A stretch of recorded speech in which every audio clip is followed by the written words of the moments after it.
Oh, boy.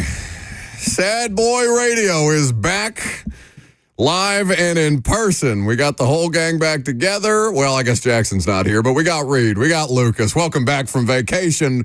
Morale is... right where I left it.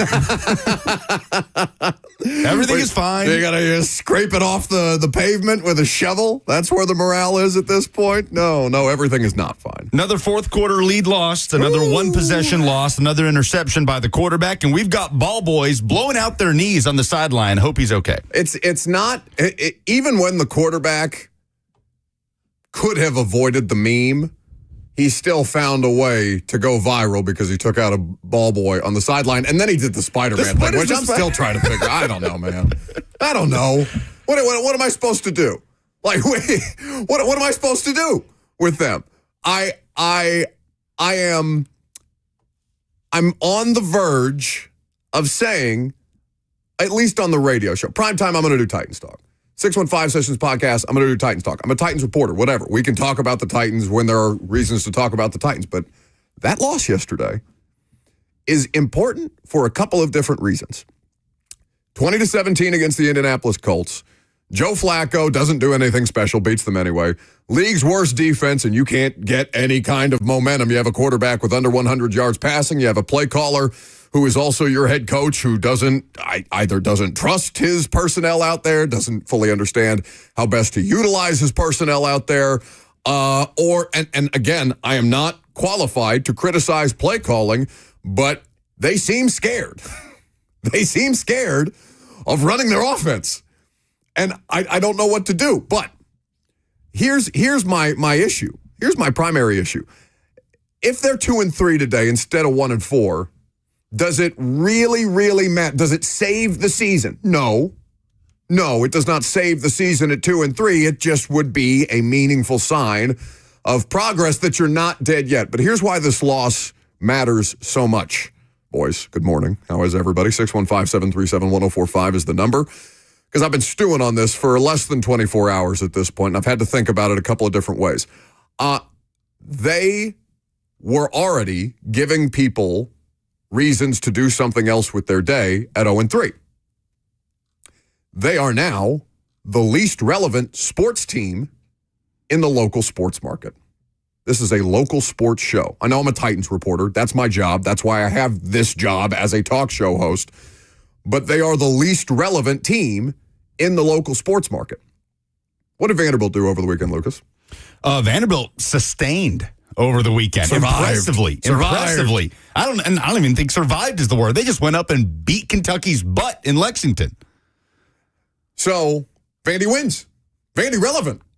Vandy exciting? Question mark? I mean, maybe not against Ball State, but that Texas game, provided that they don't let things slide against Ball State, that Texas game getting more and more interesting. It's time to talk about the path to the playoff for the Vanderbilt Commodores. Anchor down. Tennessee, what'd they do this weekend? The Vols survived. They survived. But what did they do? They won. The Preds are 0-2. The Detroit loss, they need to get the backup goaltender situation figured out. Scott Wedgwood is a bit of a disaster through these first two games, and we will see how long it takes UC Saros to come back. But their season just started. There's 82 games in an NHL regular season. You're not going to lose your mind because the Preds started 0-2 despite all the money that they've spent, right? Yaroslav Askarov is the Jerry Seinfeld popping popcorn into his mouth going, shame. You know who else is sitting there with the popcorn thinking shame? Oh, what a shame. What a pity. Mike Vrabel, Ryan Tannehill, Derrick Henry. I don't think Derrick Henry is. You're right. Derrick Henry's too busy winning. Yeah, he's having a great time. He has more rushing yards than this team has passing yards. Yeah. You said yes casually as if that's something that you expected to hear this morning. No, because I knew that, yeah. Derrick Henry's having a phenomenal season. He's leading the league in rushing again. Yeah.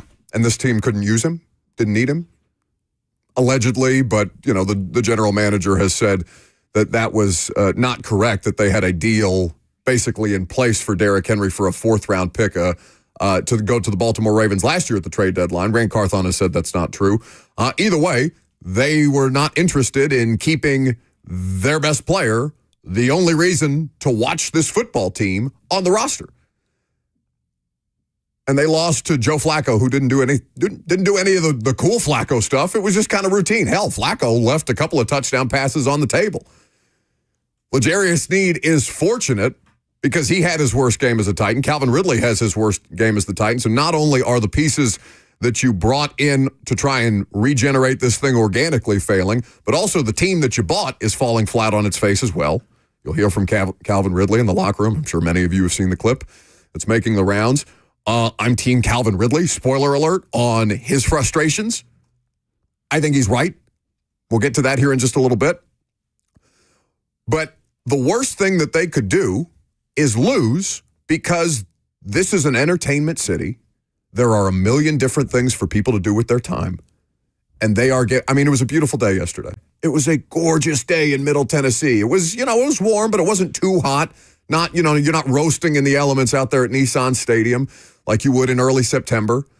It's a beautiful day. And, by about, 7 minutes left? When does the go-ahead touchdown get scored by Michael Pittman? 7.5 minutes. I've got 5:23 when the touchdown is scored by Michael Pittman. The go-ahead touchdown to give the Colts. That was the length of the drive. The touchdown was scored with 7:27 on the clock. 7:27. Okay, I was looking at the wrong number. Thank you for that correction. 7:27 by Michael Pittman over L'Jarius Sneed from Joe Flacco, which he just throws it straight up in the air, and the Colts wide receiver with a bad back, who, according to reports all week long, wasn't even supposed to play in this game, comes down with the touchdown pass. At 7 minutes and 27 seconds left in a 3-point game, that stadium cleared out, and everybody said, "You know what? No. I'm going to do something else with my Sunday. It's a beautiful day. It's still 2:30, 3 o'clock. I can maybe do some yard work. Maybe I go to a pumpkin patch or something like that. Maybe I go get some spiked cider and enjoy the rest of the day of football at a bar somewhere where I can, change the channel on the bad football, unlike this inescapable, terrible product that they continue to trot out week after week after week." There's a scenario, Lucas, where this team is 0-5. If they play a Dolphins team that is any semblance, and whatever, you play the opponent who's in front of you, you beat the opponent who's in front of you. But if... Yeah, we could do scenarios, right? We can do scenarios. There's a scenario where they have 2 wins, where they have 3 wins, where they have 0 wins. Yeah, sure. But they don't. They have 1 win. They have 1. But doesn't that 1 win feel as fraudulent as any 1 win out there going right now? Because you basically, just outlasted a high school offense in Miami on a quarterback with a week and a half worth of notice, who came in and started a game against you. They scored 30 in the most unsustainable way possible to score 30 points in a game. So it's bird brain math that you got to figure out how the hell did they get to 31 points? With the safety and the weird free kick penalty that gives you the ball on the 10 and you go for it. But yeah, look, you mentioned the Derrick Henry thing. We don't need to be doing revisionist history on should they or should they have not kept Derrick Henry. I disagree, but that's we don't for later need to be in the week. That. Later in the week. We were all on the same page on that. You and I can argue about that later in the week. But he's having a great year. There's no disputing that. I am not ready to lambast play calling for Brian Callahan, because I'm not going to do the play calling thing. Again, I'm not qualified. I don't know what goes on in their meeting rooms. I don't know how these things are taught. I don't know how these things are coached. Play calling is the thing that we are the least qualified. Me, you, Reed, Ramon, Kayla, and Will. Blaine has more qualifications. Well, Ramon and Blaine have more qualifications than anybody, because they've actually played and been in meeting rooms and understand scheme at a different level than the rest of us. But play calling is the thing that fans, media, external forces are the least qualified to criticize. So instead, let me say, they are worse than they were the last 2 seasons, where they posted double-digit losses in the last 2 years. With a worse roster, this is a worse football team. How the hell is that humanly possible? How? Because Brian Callahan is faced with an almost impossible dilemma right now with this quarterback situation that we can flesh out next and throughout the course of the show. Well, I disagree strongly with the level of impossibility. I think that they are making it infinitely harder on themselves, but we can talk about this coming up next We're happy to have Lucas back. Did you enjoy your vacation? Did you enjoy your respite from all of this nonsense? Oh, yeah, absolutely. I'm not going to lie to you. After the Tennessee loss to Arkansas on the Saturday after I left, after Vanderbilt winning a game that I called free money that they would not be able to cover against Alabama. Do you have that handy back there, by the way? Do you have that somewhere? Listen, I'll look for it. I'm happy to eat my words on that. I am happy for Vanderbilt left you alone football. for a week, and you had a great slate of college football, and you could not have been more of a disaster with your college football analysis. Dropping bombs all over the place. Yeah. So I got to say I was relieved on Monday morning to say I'm glad not to be on the air today for the first time. I never say that. But no, it was lovely. Good to be back. Yeah. I guess. 615-737-1045 is the number. You can talk Titans. You can talk about how scary that Vols game got, because it got scary. You can talk about Vanderbilt if you want to, because guess what? They might be the best football team in the state right now. I'm Buck Reising. It's 104.5 The Zone.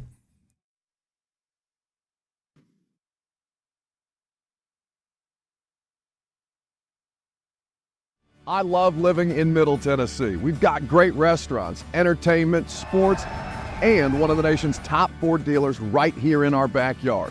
Two Rivers Ford. Remember that name.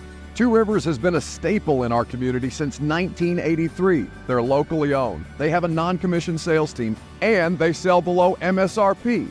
They've been doing business with integrity for decades. Two Rivers Ford, the South's most trusted Ford dealer.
Welcome back to the show. We are fueled by Hattie B's Hot Chicken. Titans fall to 1-4 yesterday at Nissan Stadium. Haven't won a game at home. Squandering opportunity after opportunity in front of two home crowds and one away crowd because the Green Bay Packers took it over in week 3 of the NFL regular season. But vibes are bad. Vibes are bad.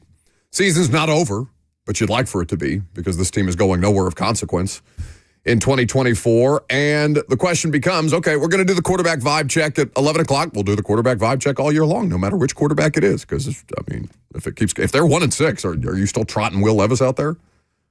At Buffalo, at Detroit coming up. Right. That's the thing. Like, we can talk all we want about he's got the whole season. No matter what, he's got the whole season. No, it's not no matter what. But if you're sitting there, well, yeah, but that's been the rhetoric, has it not? Like, that's what this season is about. I forgot you weren't here last week. Brian Callahan said 100%, that's my starting quarterback, and I said, okay, we'll see. Right. 1-8, 1-9, and the same thing just keeps happening. Then at what point do you hit that breaking point of, okay, we know what we see. We know what we know. Maybe he'll be a good quarterback in 3 years, like a Sam Darnold. We don't have 3 years.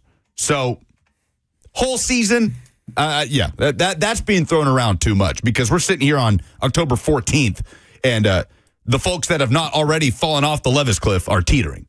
Oh, no, I think there's less of a teeter and more than a mass exodus. Sure.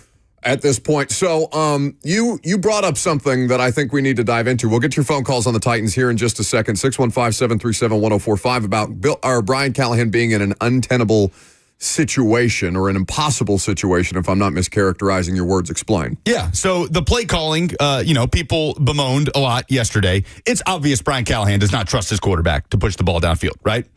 Whether that is due to him coming off a shoulder injury or the way that he's played and the risks that he takes, or both. But Brian Callahan's in a spot right now where he's having to balance learning about his quarterback and also holding him back from crippling the football team. Like Brian Callahan said after the game, yeah, we have to lean into the run game. That's our biggest strength right now. They went into the Miami game with the game plan to be conservative and play field position. That would have been the game plan whether Will Levis played all 4 quarters or Mason Rudolph played all 4 quarters. Callahan said as much post-game. Even with that game plan going into Miami, Levis threw a pick 7 plays into the first offensive series. That's right. Like every chance that they're giving him to push the ball downfield, that's what's happening. Incredibly conservative yesterday, and then when you have to open things up, immediately throw a bad interception. So Brian Callahan is pretty hamstrung right now in terms of, I got to find out what I have in this guy, but I can't do that without him losing games for us. So how do you walk that line of, no, we got to play the kid. We got to play him. We got to continue to try and grow and develop here and see what he's got without losing us games. And that means keep it conservative and don't let him make the mistakes. But how do you do that? How does he grow without that? That's the dilemma that we're in right now with Brian Callahan. So I'm not going to take a big issue with the play calling. Titans are doing what they have to do because they can't trust him to put the ball in the air. And how do you grow? How do you learn about your quarterback if that's the case? That's the impossible dilemma I'm talking about. Okay, but what if what you've done in trying to figure this out has made him worse? How so? Will Levis? Sure. No, I'm asking, he is worse, unquestionably. Does he look comfortable to you? No. Was protection an issue yesterday? Not really. No, not. He asked us at the press conference whether he got sacked. He didn't remember whether he did not get sacked. He did not get sacked, but he had to ask us in the press conference whether or not he got sacked or not. Didn't get sacked yesterday. Protection was fine. Shout out Leroy Watson, comes in, does a better job than Nicholas Petit-Frere. Yeah, apart from the penalties. Off the bench, penalties less, but you know what? At least he's fighting. Yeah, and they overcame the penalties. Overcame 23-yard touchdown. Does the quarterback look better than he did last year? No, it looks markedly worse. What they are doing in trying to fit the quarterback, whether it's square peg, round hole or not, fitting this quarterback into this system isn't working. Your job as a coaching staff is not to be so married to the system as to actively make the personnel worse. You have to make the nebulous adjustments. There is a lot of differences between last year's offense and this year's offense, but he looked better in last year's offense. And I'm not saying you throw out the entire playbook and scrap everything you learned in training camp or this, that, and the other, but I'm not letting Brian Callahan or Nick Holtz or, Bo Hardigree or whomever on the Titans coaching staff that is specifically responsible for the growth and development of this quarterback, they don't get let off the hook today because he looks markedly worse. Yeah, he does. So I understand your point. I don't think it's a completely unfair point, but it's 5 games. Like through the first month of the season, I'm cool with not hitting the panic button. And I'm not saying panic now because it's too late to panic. You're done. You're banged. Yeah. You're forked. Like this is it. You're 0-1 in the division. You don't play another divisional game for 6 damn weeks. You're about to go to Highmark Stadium in Buffalo. And off a Josh Allen game or a Josh Allen performance. Bill's off this week? No, Bills are tonight. They'll be on a short week. They're at the Jets tonight, and they're trying to end a 2-game skid. Yeah, they're trying to bounce back. They're trying to look more like the Super Bowl contending, division-leading Bills that they looked like at the start of the season with MVP candidate Josh Allen at quarterback. You're getting ready to walk into not one buzzsaw, but 2. You see what Detroit did to Dallas yesterday? Oh, yeah. I mean, just embarrassment. Dismantling. Embarrassment. So, Levis is not, the blame, I don't have enough arms, pointer fingers, or limbs to point at all the people responsible for why this thing looks worse than the product that we were all sold and packaged. And, it's lovely wrapping paper, and look at the ribbon. It's got this lovely gold trim on it. It's nice and shiny. It's special. It's very, very expensive. But just don't open up that very nice-looking box because there's nothing inside but sadness. All right? It's socks for Christmas. It's worse than socks. It's socks with holes in them. So Brian Callahan and the offensive coaching staff do not get a pass for the quarterback looking actively worse, no matter how much better his footwork is by their estimation. That player is not doing the things that he was capable of doing last year, which in part is elevating a terrible roster.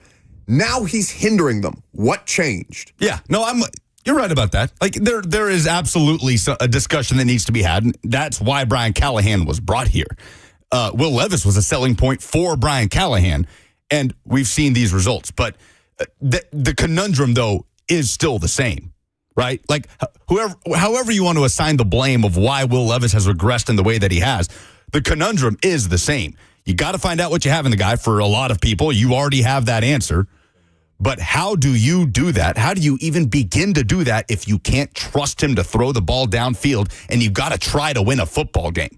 I mean, that's a problem. It is a problem right now that the Titans cannot find a way around, that their only way to win a football game is to go on 8-9-minute drives and play great defense. Sound familiar? And they did that yesterday. They didn't allow a sack. They got their first interception of the season and still could not overcome because Will Levis maybe didn't directly lose you the game the way he did in a death pick against the Bears, but he's showing he can't go and win you one. And that is just as much of a problem. But he did last year, and I'm wondering where that went. He did once. In moments. Twice. He did twice, right? Will Levis won you the game. Twice. Yes. And Carolina is what it is. Yeah. It was. He didn't lose you the game. He didn't lose you the game. No, the most mystifying thing is the turnover against Chicago and against the Jets, that we didn't see that at all last year. Like that is to me the most mystifying thing about this season. What is that? He's not comfortable. He's tightly wound, and the things that they're doing around him aren't helping. They seem to be winding him tighter and tighter. Well, I wonder if he felt comfortable and secure early in the season, where he felt like he could do these things and try stuff, and it led to Chicago and the Jets. And then it's been a process of hammering home, for the love of God, take care of the football. And because he has seemed more tightly wound as the season has gone on. Would you agree with that? Yes. Because early on, brother, I'm talking. I've said it week after week after week. These press conferences are a psych eval with him. Yeah, no, for sure. Yeah, it's incredibly concerning. 615-737-1045 is the number. But this is Kevin O'Connell's point. You remember you were here for that clip that we played from the Vikings head coach, where he's saying organizations fail young quarterbacks way more often than young quarterbacks fail organizations. Titans fans can be out on Will Levis. I'm certainly not in on him at this point. I have many, many times said I do not trust him at quarterback. This is not the best solution moving forward, and this was weeks before we got to this point. But I do not put all of the blame or the lion's share of the blame on any one player. I put it on organizations. This is an organizational failure. Top to bottom, organizational failure. So you can make Levis the boogeyman the same way that you made Tannehill or Vrabel or Jake Locker or whomever you want to go. But this is an organizational problem. You don't trust him. They don't trust him. They don't trust him. I mean, yeah, but who has put him in a position where that trust has eroded? Sure. I mean, absolutely. They have moved forward with this young quarterback to build around, and it has gone the opposite direction. He, yesterday, 3.5 yards per attempt, 5.9 yards per completion. I mean, it's dreadful.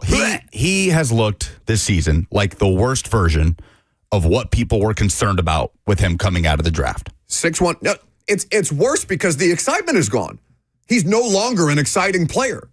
Like, at least you had that, right? You had the promise of these explosive plays, even if they're chasing, even if he puts the ball in harm's way.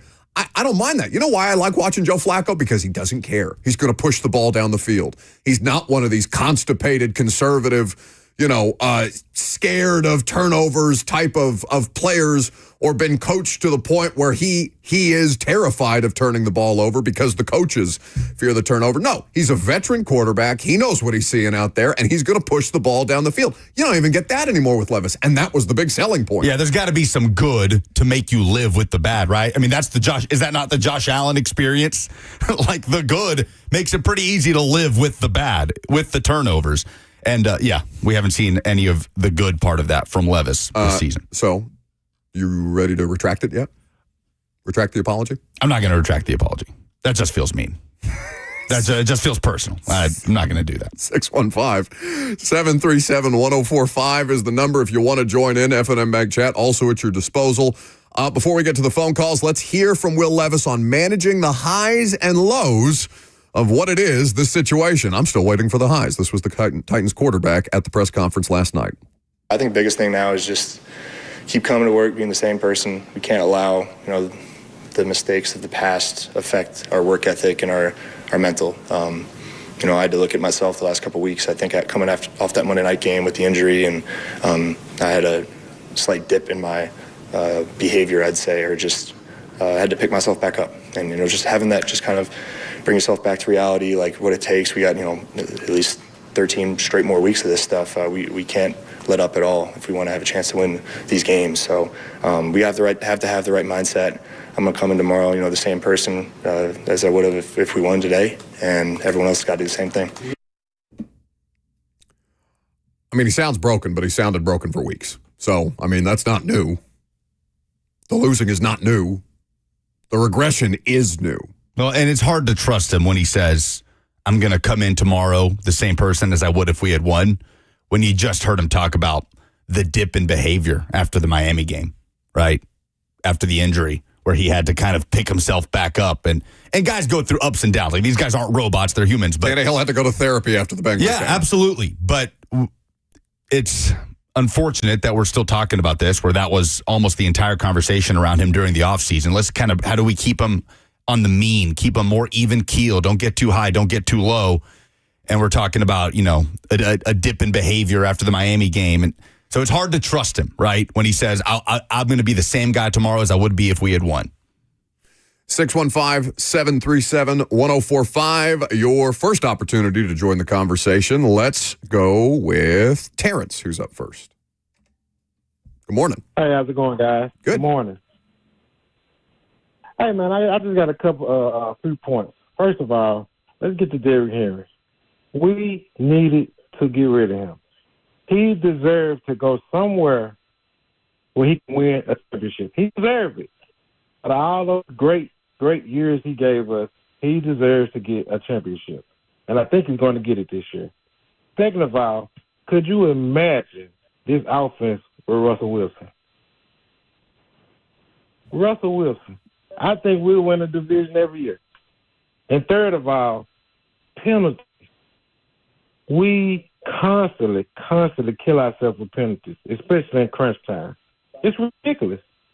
So I think we need discipline and we need another quarterback. And I think we should go after Russell Wilson if they want to trade him.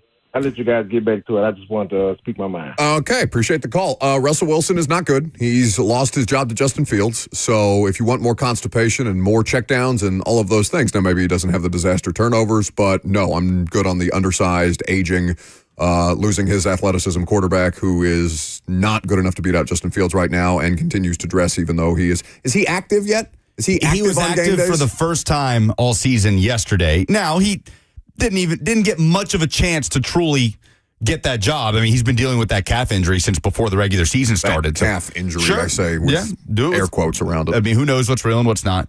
Yeah. But I get, though, Titans fans, maybe not Russell Wilson, looking at what the Falcons are doing right now with Kirk Cousins and just being like, can we just go buy someone that we know is good, right? Instead of doing this all over again with, playing the quarterback game in the draft and seeing what, the Colts can't win with Anthony Richardson. Like, I don't know what the Colts do on offense yesterday, but I know Joe Flacco gives them a better chance to win right now. Yep. Like, I totally get Titans fans saying, let's just go, for the love of God, can we just go give somebody $150 million that we know is a competent quarterback? Yeah, you can't. You know why? Because you spent all the money already. That's true. You spent all the money on the wide receiver who had 8 targets without a catch yesterday. You spent all the money on a corner who allowed the go-ahead touchdown after the 33-yard defensive pass interference that allowed the go-ahead touchdown and got run by a couple more times that Flacco just outright missed 2 wide-open touchdowns. One for sure L'Jarius Sneed in coverage, and that's not the first time L'Jarius Sneed has gotten lucky. Spent all the money on a center who's on a offensive line that is, making progress, question mark, I guess. Chosen on the F&M Bank chat says, guys, we tried that experiment with Tannehill. Yeah, and you know what? You know who you should write an apology letter to right this damn second? Ryan, I don't know his middle name. I don't either. Ryan damn Tannehill. Look it up, Reed. The best offensive football you've had in over 20 years. He is the second best quarterback in the Titans era of football. Ryan Timothy Tannehill III. No, it is not Timothy. Yeah, according to Wikipedia. It is not Timothy. Wikipedia. Ryan Timothy Tannehill? I didn't know he was a third. Ryan Tannehill III? Well, he was here for, 6 years, and I didn't bother to find out his middle name or the fact that he was a third. Either way. Yeah. You should beg. You should get on your knees and pray to the football gods above that this poor bastard out there running around even remotely looks like Ryan Tannehill at some point in his career. Yeah. You bought a veteran quarterback. What'd you do? You went to the AFC Championship game. He orchestrated the most successful and effective offense in 26 years of Titans football. And you've gotten worse since then. And you failed around him and Derrick Henry last year. I don't put the last 2 seasons on Ryan Tannehill. You put the Bengals game on Ryan Tannehill if you want to, but that's just something you're doing to cling to the hate in your heart on whatever it was that you thought you were going to get out of this season. But damn sure, Ryan Tannehill, Joe Flacco is a perfect example of that. Perfect example of that. Geno Smith is a perfect example of that.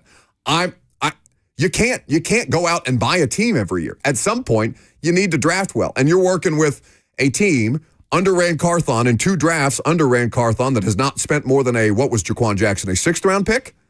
Has not spent more than a 6th-round pick on a wide receiver. When is the last first-round edge rusher that this team expended draft capital on? Landry. Or no, Landry's a 2nd-round pick. Oh, you're right. He was a 2nd-round. And Harold is fine, but Harold is not T.J. Watt. He's not Myles Garrett. When is the last time organically that you invested draft capital in a player that's going to affect the quarterback? And that wasn't even the biggest problem yesterday. The biggest problem yesterday is that you let the league's worst defense clown you. Now, the 2024 draft class has not been the biggest problem for this team. In fact, they've been one of the few bright spots. But in Latham, Sweat, and Brownlee in particular. They're not being leaned on. The team that was acquired this offseason, the first draft class that was put together by this front office structure, is being leaned on, and it's failing. More of your phone calls coming up next. 615-737-1045. Also, the Colts pulling a fast one on the entire NFL. I'll explain more. I'm Buck Reising. It's 1045 The Zone. I love living in Middle Tennessee. We've got great restaurants, entertainment, sports, and one of the nation's top Ford dealers right here in our backyard. Two Rivers Ford. Remember that name. Two Rivers has been a staple in our community since 1983. They're locally owned. They have a non-commissioned sales team, and they sell below MSRP. They've been doing business with integrity for decades. Two Rivers Ford, the South's most trusted Ford dealer.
Welcome back to the show. We are fueled by Hattie B's Hot Chicken Sad Boy Radio.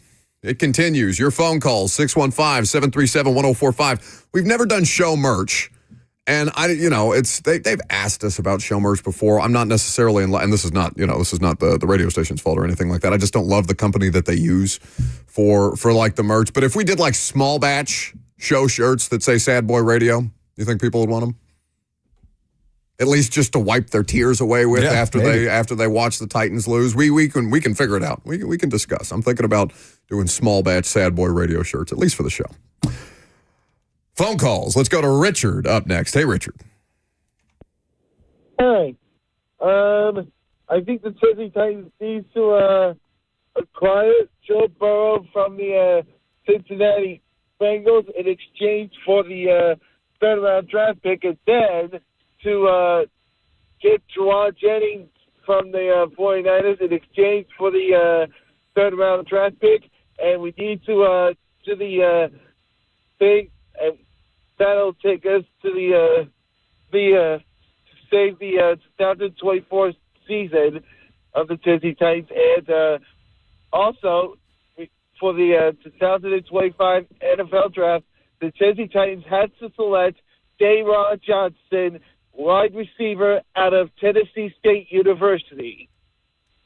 Okay, right. Richard. Little TSU love. Yeah. Well, I don't think the Bengals are going to give up Joe Burrow for a third-round pick. Sign me up, though. Yeah, sure. That sounds lovely. I'm completely in favor of that.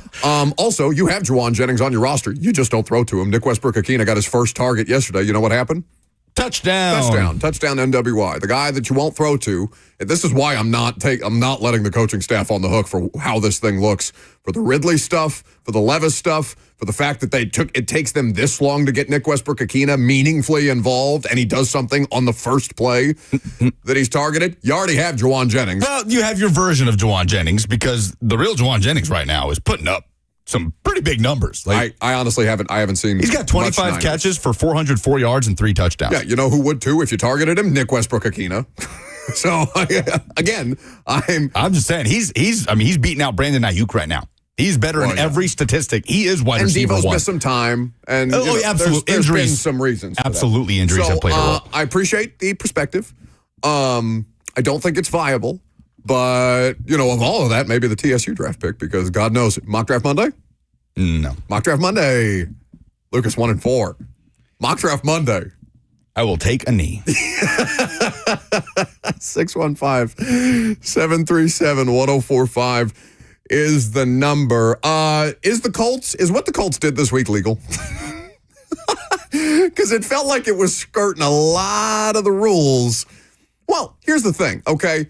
The NFL insiders who are tasked with disseminating the information to the entire country that consumes NFL football, whether it's Adam Schefter or Jordan Schultz or Ian Rappaport, how many of them had Michael Pittman not just playing in this game, not just missing potentially this game, but missing multiple weeks during the week leading up? I know you were on vacation. Perhaps you weren't paying attention to the news cycle. I'd be lying if I said I was really keeping up with the Michael Pittman day-to-day. All 3 of them described him as an injured reserve candidate and expected to miss multiple weeks in the week leading up. They also had Anthony Richardson starting in this game until, miraculously, yesterday. Oh, Michael Pittman's going to play?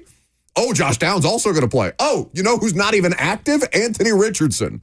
It's Joe Flacco's show. The Colts pulled a fast one on everybody, because however it was that the national media members on this got led astray, they were led astray and then had to backtrack very, very quickly across the entirety of the internet yesterday. So the line moves. Vegas was pissed. Bettors were pissed because the line was Titans minus 2.5 when we started the pregame show yesterday. You know what it was by the second hour? Titans minus 1.5. The spread moved a full point, and I don't know. I didn't check it before kickoff, but I wouldn't have been surprised if the Colts ended up moving to a favorite right before kickoff because of the quarterback situation. We'll never know this, but I wonder if there was ever an intention to try to play Anthony Richardson. Doesn't feel like it. I mean, Joe Flacco indisputably gives them a better chance as an offense to move the football. He's probably going to turn it over, but he's also going to give you competent quarterback play, which they have not had once. They've got an interesting dilemma here. Titans, you could argue Mason Rudolph would give the Titans a better chance in some games, like in the Bears game, absolutely, right? And probably in the Jets game, just because he wouldn't make the terrible mistake. but it is inarguable that Joe Flacco gives the Colts a better chance right now. So they've got a dilemma here of backup gives us a much better chance to win, but it's all about finding out about the quarterback, right? Evaluation over results. It's funny because I have some friends that I went to high school with, and honestly, some of my friends' siblings who were texting me yesterday because I'm from Evansville, Indiana. There's a lot. It's kind of mixed Colts Titans just because where Evansville is geographically in the state, it's closer to Nashville than it is to Indianapolis. But either way, some of my friends who are Colts fans were texting me yesterday saying AR is soft as tissue paper. At least you get to find out about your young quarterback. We get to watch Joe Flacco. Oh, you mean watch him win? Mm-hmm. Watch him throw. Truly, I wonder push if the ball down the field. Shane Steichen's like, hey man, we're 0-2 in the division. I don't care. We got to win this game. Let's play a little game here with Anthony Richardson, but we're starting Joe Flacco. I don't know if that's what happened, but I wouldn't be surprised. B French in the YouTube comments just said NWI deserves better. Trade him to the Ravens. There might be some truth to that. LJ is up next. Hey, LJ. Hey, I'm just trying to think of with Will Levis and Callahan. Do you think Callahan is when I say holding them back? I mean, because you got the receiver, you got Ridley, you got Hopkins, you got Spears, you got Pollard, and you got those same type of athletes that Levis when he was at Kentucky. That he pushed the ball down the field, and he had receivers that really want to catch the ball for him. Do you think Callahan is making the offense so conservative that the receivers are not working as hard to get open for Levis? And one other thing, the same type of athletes that they have with Eric Bieniemy when he was over at Kansas City, do you think he could come in and revamp the offense and make it work well? I missed the who did he say come over from Kansas City? I'm sorry, LJ. Can you repeat that? Fade him back up. Used to be there. Eric Bieniemy. Oh, Eric Bieniemy at UCLA. He's at UCLA. Yeah, the NFL just could not get that guy out of there fast enough. So whatever's going on with Eric Bieniemy does not see. And again, I don't know him personally. I don't know what happened there. All I know is nobody in the league seemed to want to hire him, and I don't think it's a Rooney Rule type of situation the way that a lot of people were trying to make it. Do I think the wide receivers are not working as hard to get open for Will Levis because of Brian Callahan's play calling? Well, why don't we ask Calvin Ridley coming up next?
11 o'clock. Good morning. I'm Lucas Panzica from the 104.5 The Zone Studios. Titans came out of the bye week with a loss in the divisional opener against the Indianapolis Colts, 20-17 at Nissan Stadium. Titans were outscored 10-0 in the fourth quarter as Joe Flacco connected with Michael Pittman for the game-winning score with 7.5 minutes to play. Will Levis, 16 of 27, 95 yards and an interception. Running back Tony Pollard ran for a season-high 93 yards and a touchdown on 17 carries. The loss drops the Titans to 1-4, 0-1 in the AFC South. Head coach Brian Callahan spoke after the game about the team's third one-score loss of the season. Frustrating. I still think we're better than what our record says we are, but we also aren't making enough plays to win tight games, and we got to find a way to do that, and I got to find a way to help us get there, because right now losing games at one-score games is tough, and we're in the mix and we're fighting, and guys play hard as hell, but right now we're not doing enough to win the games, and that's why we've only won one. Callahan will meet with the media again today at 11:30. You can hear that presser live coming up right here on The Zone. For all your foundation repairs and waterproofing needs, visit USSTN.com. Breaking news at once on your home for the Titans and Vols. This is 104.5 The Zone.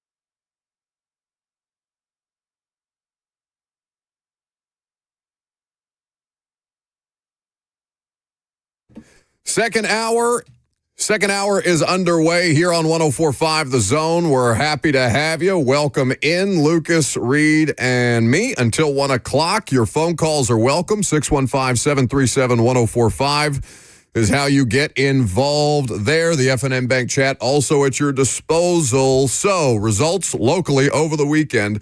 Preds fall in Detroit. Vols win at home against Florida. Vandy goes on the road and beats Kentucky, and the local professional football franchise, the Tennessee Titans, fall to 1-4 on the season after a 20-17 embarrassment at the hand of the Indianapolis Colts, who were the walking wounded. You have squandered 3 home games. You have squandered injury luck all over the place that is going against your opponent, and this team has no answers. In fact, there's just growing frustration. So, Calvin Ridley's in the locker room last night. Here's the way that this was set up. Brian Callahan comes to the podium first. Whenever Brian Callahan makes it to the podium, that means that the locker room is officially open for business. That also means that guys have the opportunity to get out, get dressed, and get out of there before the head coach is done talking, especially when they bring Will Levis right out after Callahan. So what Sam Phelan and I did is we split it up. I stayed and did Callahan and Levis. Sam went into the locker room to talk to Calvin Ridley and L'Jarius Sneed and DeAndre Hopkins, because, of course, you want to get those guys on the record. And Sam, in fact, asks this question of Calvin Ridley about the 8 targets that he got in the passing game without a single catch. Can I hear from Calvin Ridley, please, and thank you? I had targets in what part of the game I had targets? Fourth quarter, a lot of them. All right, then. So I need some in the beginning of the game, too, then. Like, getting crazy for me. So I'm just... it is what it is. But I suck today. I got to be better. But I got to get the ball a little early in the game so I can be in the game and here with the team so I can play well also. Did you expect to get targets early? I don't know. We just, we trying to win the games. So ESPN, I saw, had a push notification and qualified that as a tirade. I thought that was a mischaracterization. Thought that was nonsense. It's Calvin Ridley being a little frustrated and then very, very quickly reeling himself back in. Like he was not losing his mind. He was not out of control. He was not on a tirade. He said he popped off a little bit, asked a completely valid question, and then said, "Yeah, I would like some targets early in the game." That is, by the way, the first time in Titans and Oilers franchise history that a player had 8 or more targets and 0 catches in a football game. It's only the 13th time in NFL history that that's happened. So I went through and looked at all these targets. You want to guess how many targets he had before the fourth quarter? 1? He had 3. He had 2 in the second quarter. There was I have a second and 14 and a third and 3. both again incompletions. He had another target on 1st and 10 with 9:59 to go in the third quarter. Do you know how much time passed between his that third target and his fourth target? How much time? They went from 9:59 in the third quarter until the go-ahead touchdown was scored by the Colts to give that man 5 more targets and just try and force it. Yeah, when you had no choice but to put the ball in the air. Nonsense. 7:57 left in the fourth quarter is when Calvin Ridley gets his fourth target of the game. So these 8 targets with no receptions, and listen, Calvin had some drops in there. I'll look at I haven't had the opportunity to look at Pro Football Focus yet today. I don't know how they'll grade him with drops, if there will be some differentiation between the resources that we have at our disposal and how the coaching staff will grade him. Regardless, this is why I'm hammering just as much. Levis deserves criticism today. L'Jarius Sneed deserves criticism today. Calvin Ridley does deserve some criticism today. But the coaching staff is who I'm looking at and saying, hey, man, what the hell? If I'm a Titans fan, I'm saying, and again, it's not even about pocket watching. You invested how much resource into making this a viable team when it comes to throwing the football. And you're getting up there 6 weeks into the season and telling us that we're trying to lean into our strengths right now, which is running the ball? Calvin Ridley is right. Justice for Calvin Ridley. This nonsense. You know how many catches this man has on the season? 9. 9 catches for less than 150 yards. What's he making, $10 million per catch? Correct. I mean, I just read Juwan Jennings' stats. He's got 3 times the receptions Calvin Ridley has. You know what makes that more egregious? 9 catches on how many targets this season? What was it, 27? 7, yeah. 27. That, I'm sorry, is not purely the fault of the player. I think as a fan, as any fan base, I'm not making this criticism specifically as Titan fans. I also think media is guilty of this. People go at individual players far more often than is deserved. Calvin Ridley is speaking truth there. You get him involved earlier. This offense has no semblance of flow, no semblance of rhythm, no semblance of continuity. And by the time you get to the Calvin Ridley plays, with 7:57 in the fourth quarter when you've blown a lead and you're coaching not to lose, egregious. It was interesting hearing Kevin Dyson talk about this on Titans Talkback yesterday afternoon about the need to get early targets, early catches, to get into a rhythm. It's not even like people hear that and they think it's diva behavior, right? That you just want to feel included, but then when your team needs you, you're going to be the diva saying, oh, you didn't need me earlier. That's not what it is. Just hearing Dyson talk about it, it's about getting into a rhythm. The way he put it was, suddenly the football looks bigger when it's coming your way. You feel like you're involved. You're in the flow of the game where you're almost cold when they're turning to you in the fourth quarter because, hey, now we got to put the ball in the air. And both things can be true. Like Calvin Ridley, there's at least one that you have to catch that football, right? Like one stone cold drop. And we can argue maybe there were 1 or 2 others that he probably should have caught, but there is one that he just flat out dropped it. And that would have been a first down, would have kept the chains moving. And he said as much. He said, I suck today. We got to be better. Both things can be true. He is right. They have to get him involved early. He also has to catch the football when they're trying to move the chains down 7 in the fourth quarter. I'm seeing some comments like, again, and these are few and far between, but this person, Coach Corey on YouTube, says, BS Buck, he gets paid $18 million to catch the damn ball, period. No, he does not. He does not get paid $18 million to catch the damn ball, period. If he's not getting targeted, if the coaching staff isn't getting him involved, if the quarterback is throwing him uncatchable passes, then you cannot put the full burden. There is some burden. Again, I reiterate, I do not have enough arms, hands, and fingers to point blame in the direction of all the different places that blame deserves to be attributed today. But it is not as that is so reductive. And if you're somebody who's saying $18 million, you catch every pass that's thrown even remotely in your direction, you're pocket watching. And if you bring up somebody's money in that particular spot, all I'm hearing is that you're jealous of his money. That's all that I hear when I hear people complaining about that. Oh, he makes $18 million a year. Oh, that's what the money is for. Oh, you jealous of the wide receiver's money? Because that's all that comes across to me. I think that is such lazy, stupid criticism. Okay, but do we not do that with like No. Deshaun Watson, Trevor Lawrence. No, Watson is different. Watson is completely different. I'm just saying, don't put everybody in that category that don't ever bring up a player's money. I'm not putting everybody in that category. I'm putting this one mouth breather in that category because that's the only mouth breather that I saw making a dumbass comment. Sure.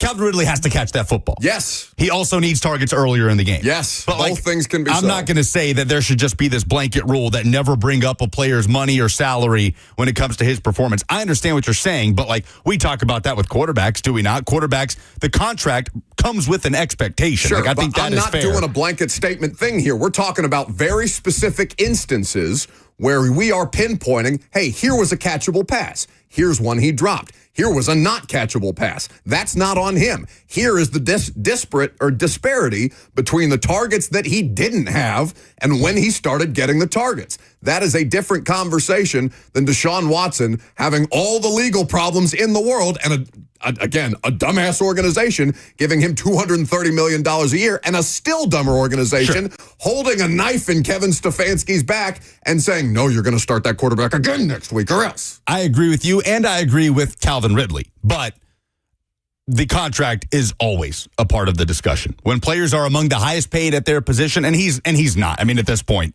what he's making is further and further down the list as the wide receiver market expands in the NFL. But, Russell Wilson's contract came up plenty when he was struggling in Denver, right? It's always going to be a part of the conversation, so I'm never going to lambast fans for bringing it up. But I agree with the point, and I agree with Calvin Ridley. They are not doing a good job of getting him into the rhythm of the football game and only turning to him when everybody in the building knows that's your only option. Yeah, that's a problem. That's a problem. And Brian Callahan emphasized that a couple weeks ago, right? We got to do a better job of getting Calvin the football. I talked to Calvin about it. And we're having the same conversation. That's all he said, though. Lucas, that's all he said. That's why I'm not going easy on the coaching staff today. It's just a longer-winded version of play better, coach better. You remember how happy Titans fans were? Oh, we're getting explanations for things. Oh, it doesn't matter if you lose football games. I don't care what you say at a press conference. I mean, I do care what you say at a press conference. I'm a media person. I'm there asking questions. I would like viable answers to my questions. I'm not completely discounting that. But none of it matters. It could be coach better, play better. It could be, I got to do a better job getting Tajay involved. I got to do a better job of getting Hopkins involved. I got to do a better job of getting Ridley involved. So do it. 615-737-1045 is the number if you want to jump in. I'm sorry, I wasn't yelling at you. I was yelling at the person on YouTube. Oh, I know. Glad you weren't yelling at me. I haven't gotten to you yet. You're doing great, Reed. Random fact about Reed, quickly. Random fact, I think I went 1-3 in fantasy this week, so bad week for me. Oh, and your 4 leagues. His 7,000 fantasy football leagues. Unbelievable. Not 1-3 on the season. 1-3 in week 6. Nonsense. RJ is next. Sad this morning. So sad. If you're a Titans fan in Nashville, then you just get to walk around other Titans fans in Nashville. But I'm out here in Phoenix, and when you walk in the sports bar with a Tennessee Titans jersey on, the looks and the laughter and the pointing and the comments, I need them to do better. It was a week that you was out, Buck, and the week after the Titans got their one victory, and I said that it was a hollow victory, and Lucas gave me pushback. He said a win's a win, and I got the same feeling Saturday with the Vols, man. I don't think we got better. They didn't give us no momentum going into Bama. And it feels super duper hollow. So I just wanted to ask Lucas, man, that one win we got, is it hollow before you get? Oh, sure. You still. No, I hear what you were saying, RJ, but that was the Tuesday morning after the game, and I was like, we could talk about the big picture, but I don't care. I think I walked in right then. Yeah, exactly. Yeah, but that was the discussion that morning.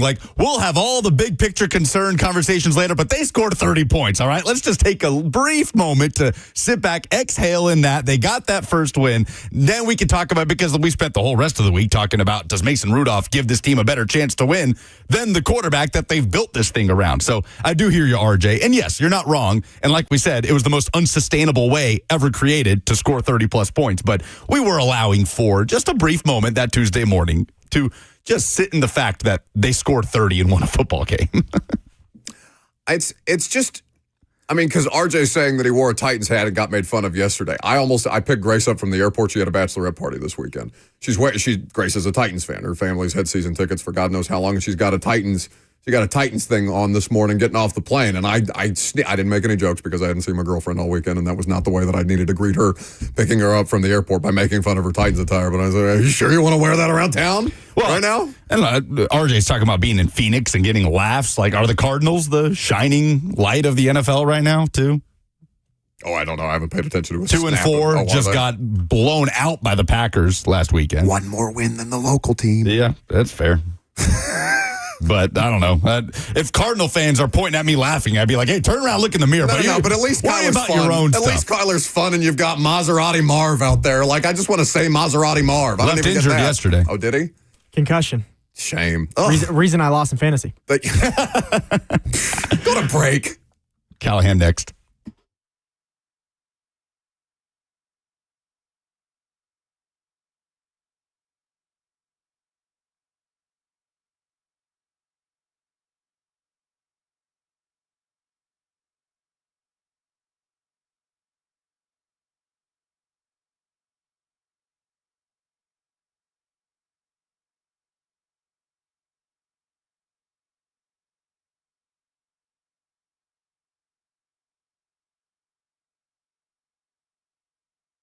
I was following the 3HL train of thought there, and then I lost it. What I would never lose is Two Rivers Ford, or they will never lose me as a customer, because Two Rivers Ford is the best. They literally win awards for how excellent their customer service is. I have been a customer for many, many years since I moved to Middle Tennessee, and they have been here in Middle Tennessee for over 4 decades, helping millions of Middle Tennesseans find the perfect vehicle for their family's budget and for their needs. They are also Ford Truck Central. If you've been thinking about a new truck for yourself or your business, now is the time to get to Two Rivers Ford. Two Rivers Ford has one of the largest inventories of trucks in the Southeast, and they have the best prices around. When it comes to financing, Two Rivers has great rates, like 1.9% for 36 months on the 2024 Super Duty XL and XLT. So get in touch with non-commissioned salespeople at Two Rivers Ford today, because they are Ford Truck Central and the South's most trusted Ford dealer.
Welcome back to the show.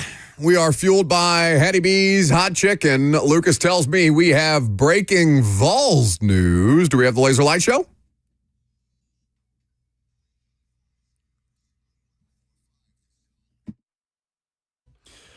So Tennessee head coach Josh Heupel confirms that Tennessee linebacker Keenan Peely is done for the season with an ACL injury that he suffered in the first half against the Florida Gators on Saturday. Big blow to the middle of Tennessee's defense. For the second straight year, Peely got hurt in the season opener last year, and the BYU transfer missed most of the 2023 season, and now he is done in mid-October. That's disappointing. Is it Arion Carter? Arion Carter was fantastic on Saturday. Maybe his best game as a Vol. Man, it's been fun to watch him develop. We had him on the radio show when he was a senior at Smyrna. He was excellent. Yeah, some really smart kid, great player at Smyrna, but obviously really highly recruited linebacker, had the critical interception that ended up tying the game for Tennessee with the field goal. But Carter was starting next to Peely. There's going to be more Jeremiah Thielander. Tennessee's going to need Edwin Spillman, the freshman from Lipscomb Academy, to get back and get healthy. So they have bodies there that have gotten a lot of snaps and that played a lot of football. And they played a lot of extra linebackers on Saturday after Peely went out. Was an adjustment they made defensively. It was funny. Heupel was asked about it after the game, and he was like, hey, you're going to have to ask Tim Banks about that one because he's way too consumed with the offensive stuff and the struggles there. But, yeah, that's a big blow for this Tennessee defense. But Arion Carter absolutely stepped up on Saturday and will need to continue to do so as the best player in the middle of that unit. Usually Tuesday is our heavy college football day, but it is worth noting that Tennessee is now 11th, dropping 3 spots in the AP Top 25 after beating Florida, narrowly escaping a bad Florida team, 23-17. We have more. It's not just the Titans that have offensive issues. We got to talk about this Vols team at some point. Where's IU? They are 16th. All right. Undefeated Indiana Hoosiers coming off a bye. I talked to Rex Road this morning. He's up in Bloomington doing a feature piece for The Athletic on Kurt Signetti. Early Coach of the Year candidate, easily. Kurt, I mean, he's done an unbelievable job. Huge game for y'all this weekend against Nebraska. The preseason, Will Compton hate week. Will, I'm coming for you. The preseason AP basketball poll is also out, and Indiana is gaining on Tennessee there too. I don't want expectations in basketball. Don't talk to me about the team that I care about. Vols are 12th in the preseason basketball poll. IU is what? Did you say, Reed? 17th. What are you doing? You know. I don't want to talk about them. I don't want to think about them. I'm mostly upset because that exhibition game between Indiana and Tennessee is this weekend, and I'm going to be in Buffalo watching the Titans. Oh, that is this weekend. Yeah, I know. Anyway, 615-737-1045 is the number. Kirk is up next. What's up, fellas? What's up, Buck? Hey, Bob. Long-time Titans fan. Long-time caller. But I got to tell you, I deal in high-end sports cards. So my perspective is completely different than a fan. I got to look at a different angle. I got to know when to move, when to sell, when to hold, when to buy. I am heavily invested in Will Levis. Got about $20K. Got about $50K invested in Titans star lineup altogether. So I watch plays differently than what you do, besides the fan. The problem is Callahan. That offense is college. Will Levis is being asked to do things out of his comfort zone, and he's coaching scared. Will Levis was scared just to make a mistake. It looks like somebody has talked to Callahan and said, you don't win this game, your job's on the line. And I guess Rand's feeling the heat. But Levis does not look good. But I'm telling you, I'm still buying heavy Will Levis. Hit me up, break while you bake, whatnot. I'm buying all Levis. But I'm telling you, do not give up on this man. He is looking better and better that you cannot see, but the play calling is terrible. We're failing this man. We're absolutely failing him. Thank you for the call, Kirk. You would think for a long-time caller, your phone line would be better, respectfully. But I got your point across there. He's blaming the offense and not Levis. Both sides deserve blame. I am down on the offensive coaching staff. Down as I've ever been on the offensive coaching staff, because what was packaged and sold to everybody, fans, media, everybody in between on this wide. And again, I'm not here to relitigate the losing Vrabel for hiring Callahan thing. It's done, it's dusted, whatever. But as a coaching staff, they don't have answers. They are not improving this football team. It is worse. The product is worse than it was last year and 2 years ago. And that is unacceptable. You do need to look to the coaching staff for that on why the quarterback has regressed. But coaching scared or calling plays scared because they are.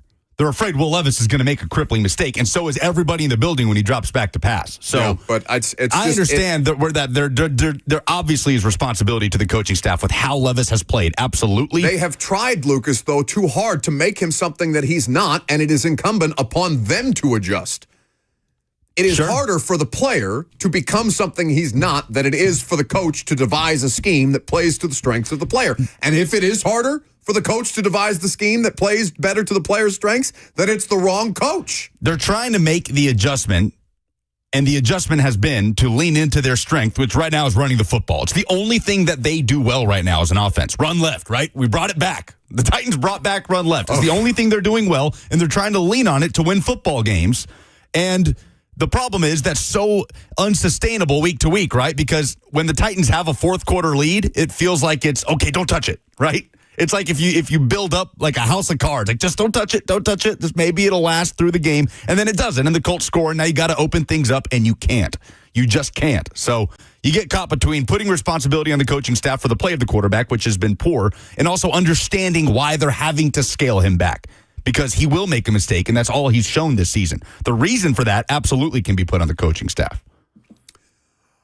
615-737-1045, Brian Callahan's press conference. I'm not there, obviously, today, but was at it last night. He had no answers. The answers were, well, I got to get Calvin more involved or involved earlier. And then Calvin had the comments that he did. I'm sure he's going to be asked about Calvin Ridley's comments today. He should be. They are justified. Justice for Calvin Ridley, justice for Tony Pollard, who continues to just bust his ass back there to no avail. Tony Pollard, it's not even like the Derrick Henry thing hurts because Derrick is having an excellent year. He's doing it for the Ravens. Titans fans can be bitter about that. There's nothing wrong with that. But you're not struggling at the running back position. Your running back is the only person pulling his weight, literally. The season high yesterday, 5.5 yards per carry. And not easy, 5.5 yards per carry. I mean, he's gutting it out up there. Yeah, now that is the worst run defense in the NFL. It's the worst defense in the NFL. One of the worst. Bengals have been dreadful. Well, but they, Lucas, coming into that game, were the worst defense in the NFL, and you managed 93 passing yards against them. Were they statistically the worst? I thought they were 31st. Statistically, they were the worst total defense coming into last week's game. Mary Claire is up next. Hello. Hey, thank you for taking my call. Of course. First off, anchor down. But so the reason for my call, so I was in the stadium yesterday, and I was wondering if there is a hotline number you can provide so I can request a refund on my ticket, because what the heck did I just witness? Yes, I can provide that to you now. 615-737-1045. Plenty of people in that organization listen to the radio station, not just to this show, but to all four shows, to Titans Talkback, to the pregame show.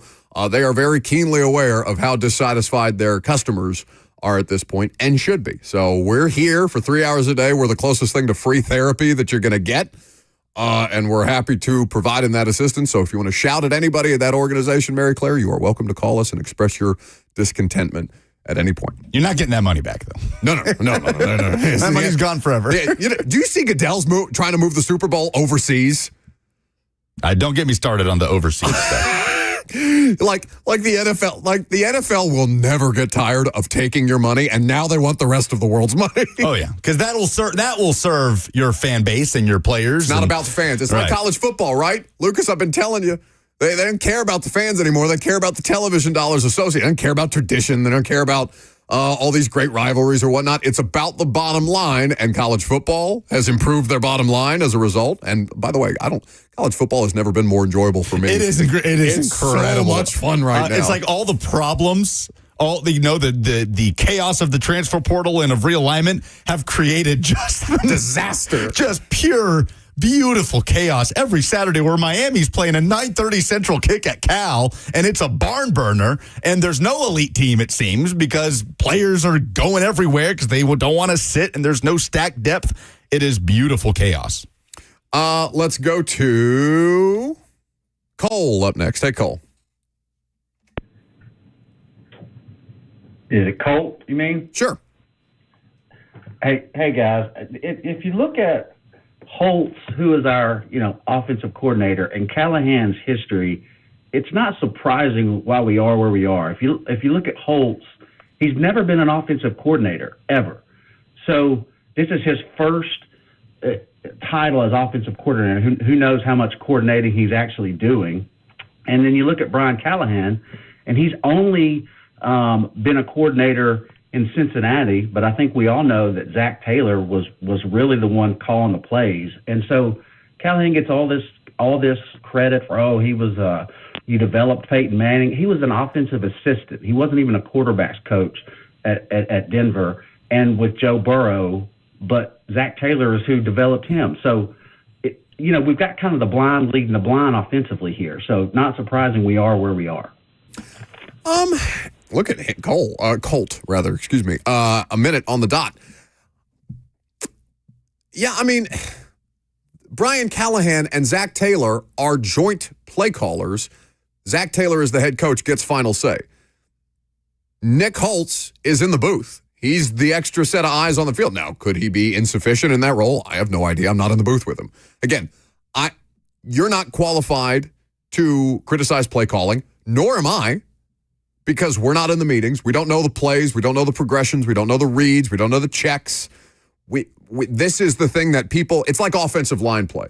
The two things that people are quickest to pounce upon are play calling and offensive line play, when those are the two things in football where it feels like we as an audience, we as a media, understand the least about. We can get back to it. Again, I'm not saying that there's not some fair criticism in there. I'm just saying that we don't have all the information necessary to make those criticisms. Brian Callahan is probably being criticized at his press conference. We go live there now. In question for this week, and then we'll see where we get after that. But sometimes those guys heal fast. Sometimes they need another week or two, so just kind of see where he ends up. The rest of the guys are normal bumps and bruises and nothing as of right now that would lead to any injury issues outside of that. So other than that, I'll let you guys go ahead. Brian, this is your first season as an offensive play caller. How much of it is in the moment, in the heat of the battle, just trying to get through the rhythm and balancing all the playmakers that you're trying to get the ball to and spread everything around? Yeah, it's all part of the process. I mean, trying to find ways to make sure guys are involved. It's just a give and take. There's not a whole lot more to it than that. And feel pretty good about a lot of things, and then there's things that I definitely can do better. So that's probably the best way to put it. When you self-scout the play calling in that fourth quarter, what are some of the things that you might have done differently looking back at? I tried to get the ball to Hop and try to get the ball to Rid. Let those guys have opportunities to try to go help us win the game. At a certain point, I ran the ball once or twice, but it wasn't. We were in a chance where we had to get some yardage, and that the clock was a bit of an issue. But I wouldn't necessarily take back a whole lot. I think that there was some plays that, we had the slant to Rid that would have been a really kind of a critical play for us. Got us a first down at about midfield, and we would have been in a pretty good spot. Probably, the 3rd and 1 call, there's probably a better call there than that one. But I tried to, we were running the ball well and tried to get a yard, and I ran duo, and we didn't get a yard. So, yeah, there's always going to be plays that, win or loss, there's always plays I look back on that a play could have been better here, better there. Or I wish I called this instead of that. That's pretty normal. But I feel okay about the fourth quarter and thought we had chances and we didn't do much with it. Overall, how similar or different do you feel your play calling has been from what you envisioned initially at this point, as far as like more conservative, less conservative? Yeah, I mean that was obviously a conservative game plan style. I knew we were going to be able to run the ball well. I thought we did for the most part. Through 3 quarters, that game was about what I thought it would look like, and it was our defense was playing well. We were running the ball. We had 2 different 17-play drives. We scored off a turnover. We were playing the game in a way that I thought was good enough to win through that point, and then obviously didn't get it done. We got to find a way to finish in the fourth quarter. That's sort of been our issue over the course of the season so far in these tight games, is we haven't done enough on offense to go win a game, and you got to score more than 17 points. Your goal is probably always to try to get to at least 24. It's going to put you in pretty good position to win, and we haven't gotten that. So I don't know that I think every game is different. Every week is different. I would certainly like to be a lot better in the passing game than we've been, though. That's for certain. Will said that that the shoulder was not 100%, but it was healthy enough for him to where he felt like he could go out and win the game. Yeah. But then he also said that on the interception, he felt like that had his shoulder been better, he could have made a better throw. Sure. How do you balance that, and what kind of was the situation with his arm yesterday? Everything leading up to the game and in practice and everything felt like he's good enough to make the throws that he needed to make to win the game. And I didn't have any reservations necessarily about that. I didn't think there was any real ill effect. I mean, I knew there was going to be some pain. That's just part of it. I appreciate him trying to manage that and fight through it for his teammates and for our team. I didn't see anything that would have made me feel like he wasn't able or willing to actually be able to play at the level he needed to play at. That throw at the interception, he had pressure kind of in his face, and he couldn't quite get everything into it anyway. I don't know that an arm strength or a healthy shoulder would have made much of a difference, truthfully. But whatever he had to say is how he felt. But I didn't feel anything going into the week that would lead me to believe that he wasn't ready to make all the throws. We see veteran additions around the league at wide receiver, not to mention rookies, produce right away. We had a lot of questions about Calvin and Will during preseason and camp. Yeah. And everybody said it'll be fine, they'll be fine. He's caught 9 balls and 27 targets, which seems quite concerning. Well, why is Calvin Ridley so ineffective in this offense at this time? Yeah, I don't. There's multiple things that you could point to that explain one route versus another route versus there's all kinds of ways to explain it away. But I'm not really into doing that at this point. Got to find ways to make more plays, got to find ways to get the ball to him, and he's got to find ways to make the plays. I think ultimately what we've lacked so far, really in all 3 phases, is when it's been time to make a critical play or make the game-winning play.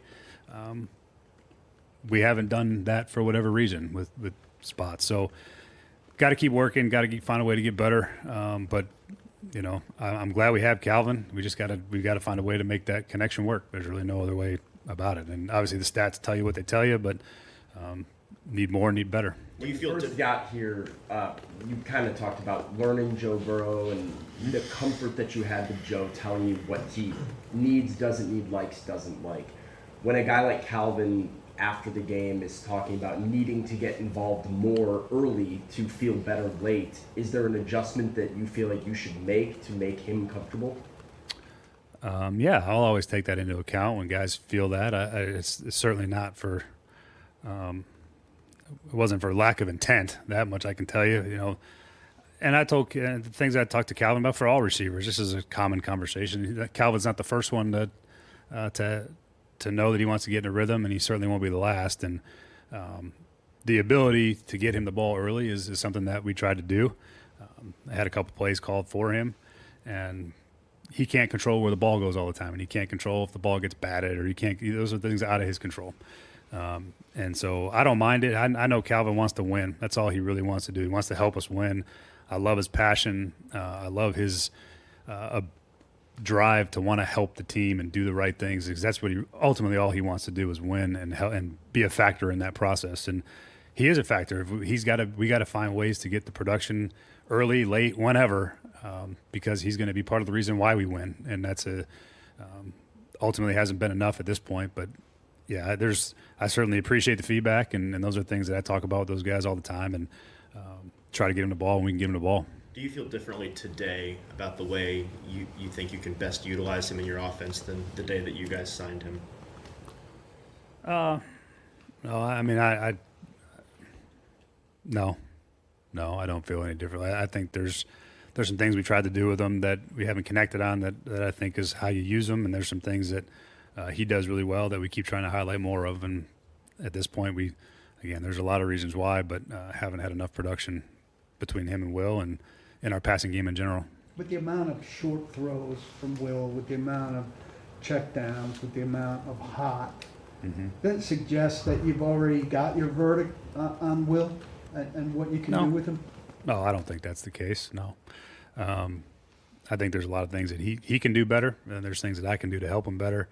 And then there's around him can play better too. I think that we're really close. There's a lot of things that we do well, and there's a lot of things that we just haven't quite gotten over the hump on when it comes to, losing one-score games. Lost 3 of them now, where we're in position to have a chance to win, and we haven't done it. And I don't know that that's necessarily it's not all a will thing either. There's things that I can do better to help them, and just haven't been there yet. And again, we're tight, we're close, and we got to play better. There's no doubt, and he's got to play better, but there's things that I think are encouraging and positive about it as well. If the theme of the season, though.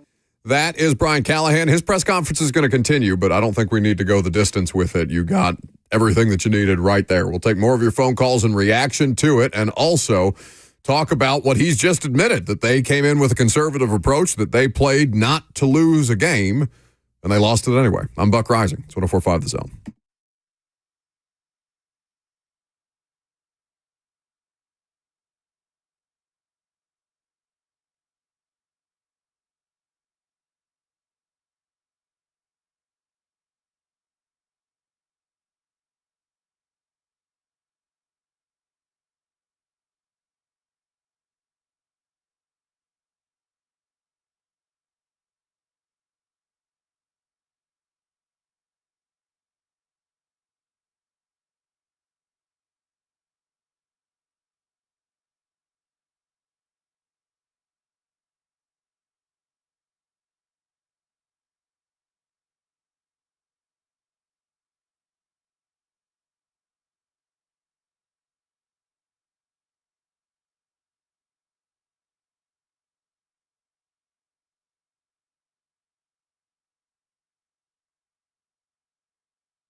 Welcome back to the show. Brian Callahan at the podium there. His press conference continues. We've talked about this. If they keep losing games, we're going to stop carrying press conferences. That's just what it is. It's a local sports show. It's not just a Titan show, even though that's my primary function around here. When we need to talk Titans, we can go to Titans, but I'm not gonna drag you guys through it. He looks beat.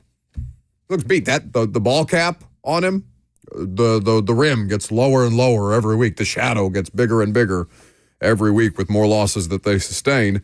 And he's being asked tough questions about why is Calvin Ridley not operable in this offense, and he doesn't have answers.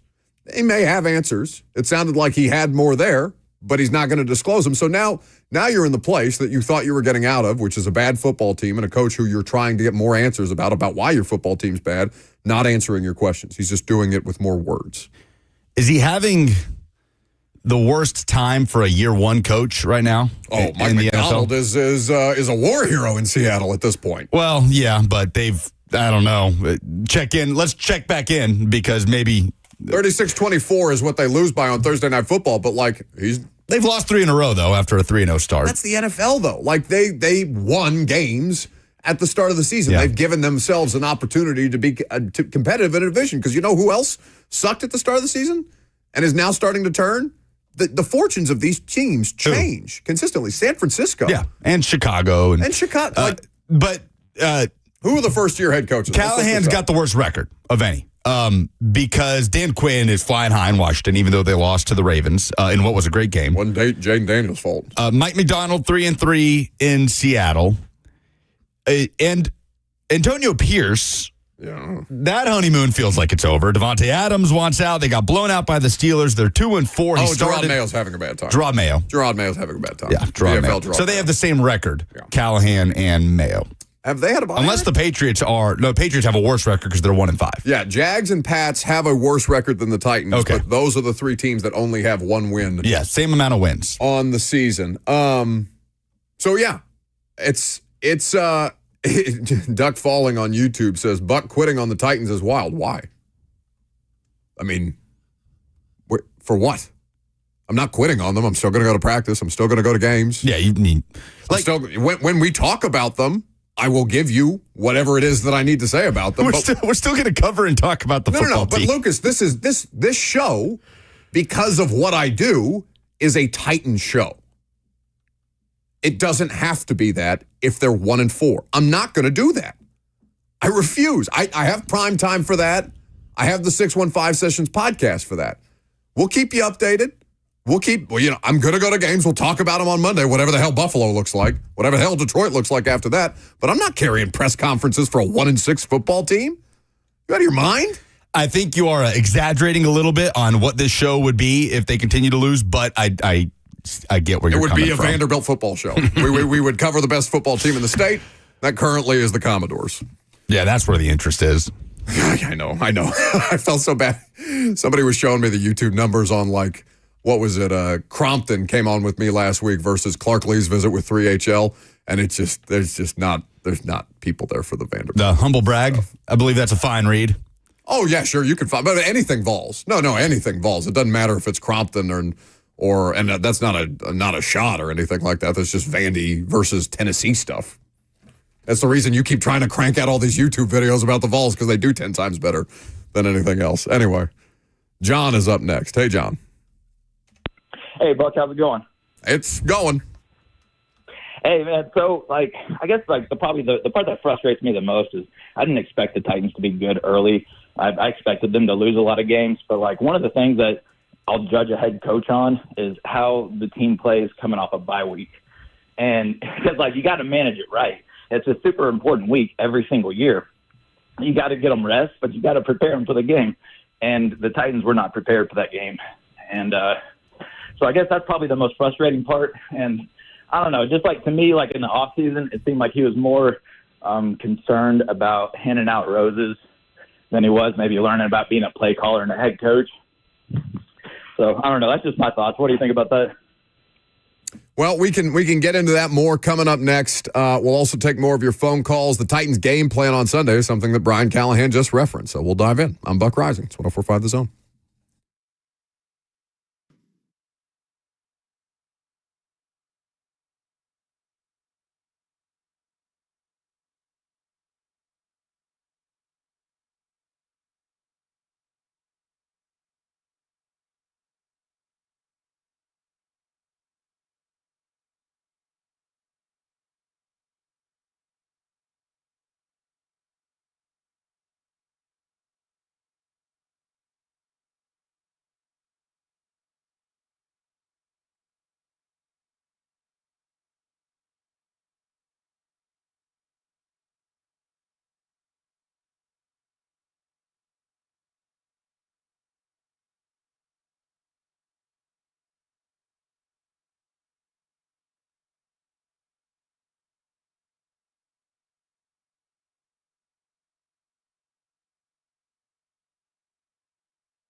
12:01. Good afternoon. I'm Lucas Panzica from the 104.5 The Zone studios. The Titans came out of the bye week with the loss in the divisional opener against the Colts, 20-17. Outscored 10-0 in the fourth quarter as Joe Flacco led the way for Indianapolis. Will Levis, 16 of 27 with 95 yards and an interception. Running back Tony Pollard ran for a season-high 93 yards and a touchdown on 17 carries. The loss drops the Titans to 1-4, 0-1 in the AFC South. Head coach Brian Callahan met with the media earlier today, just a few minutes ago, wrapping up his press conference. He stated that running back Tyjae Spears is week to week after leaving the game yesterday with a hamstring injury. Speaking of injury news, Tennessee head coach Josh Heupel met with the media earlier today as well, confirming that Vols linebacker Keenan Peely has suffered a torn ACL after he left the game injured in the win over Florida Saturday, and he will miss the remainder of the season. Tennessee fell to number 11 in the AP poll after Saturday.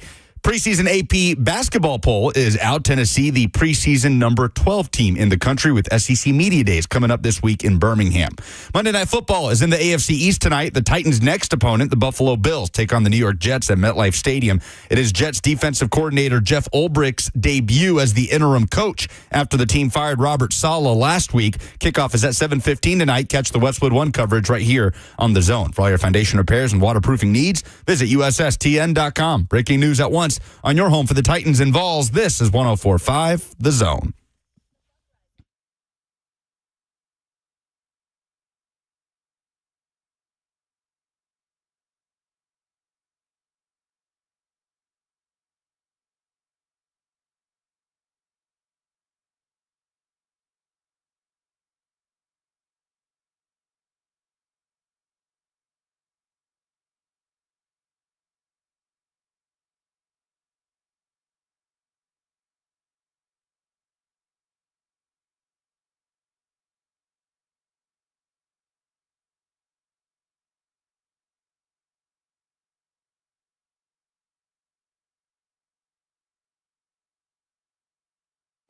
Final hour is upon us here on this Monday. Happy to have you in until 1 o'clock. 615-737-1045 is how you join us.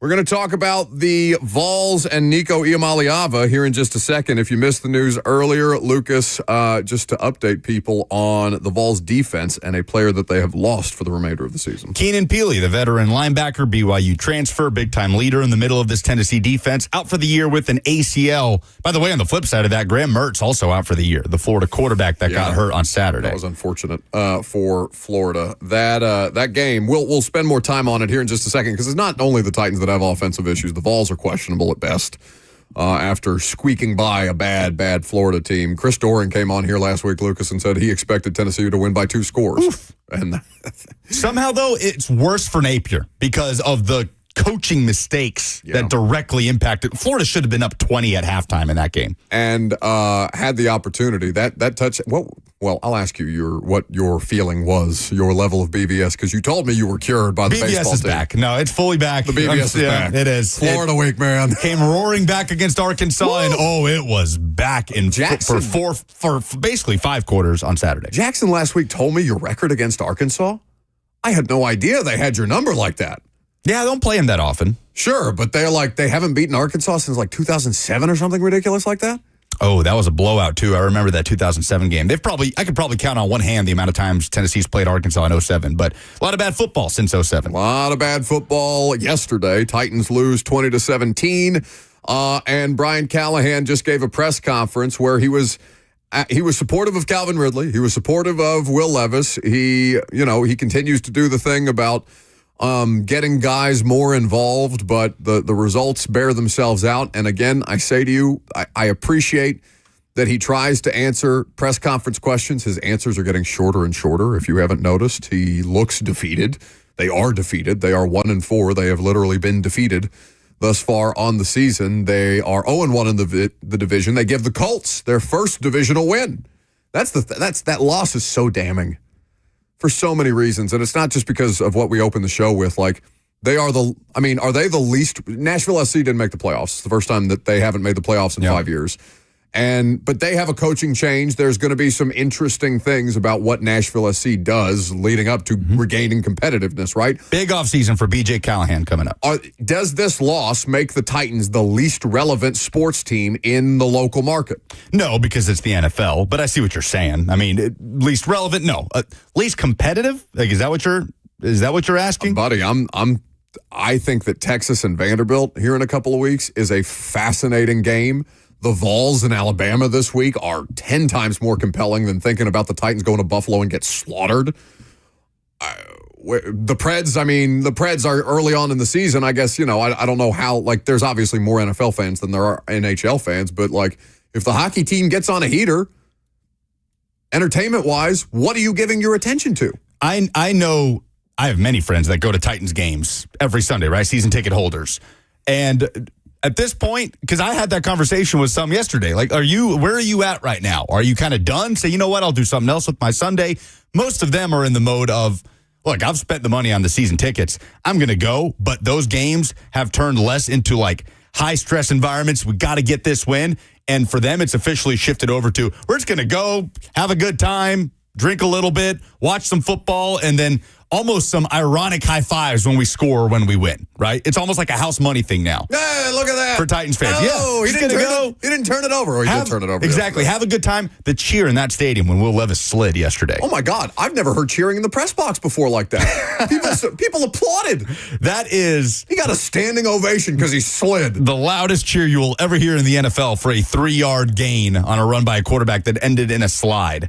Then he farted out 16 of 27 for 95 yards, a touchdown and a pick, and very quickly those applause were hollowed out. Farted out, my goodness.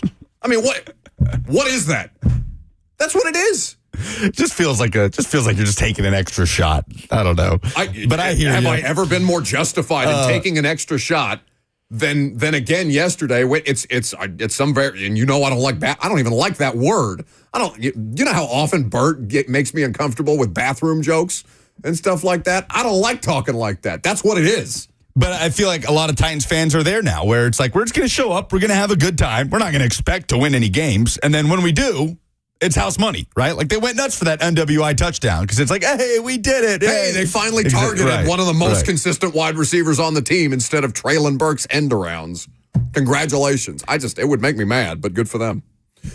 615-737-1045 is the number. You're going to hear from Brian Callahan, what he had to say about the going into that game with a conservative game plan, coaching not to lose instead of coaching to win, which I think honestly is an indictment.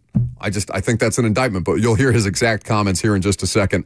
Let's get to the phone calls. 615-737-1045 is the number. Bruce is up next. Hey, Bruce.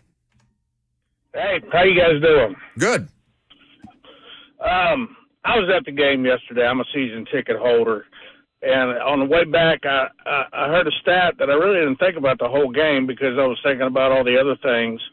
But Levis wasn't sacked once, was he? No. He had to ask us, Bruce, in the post-game press conference whether he was sacked or not, and we told him no.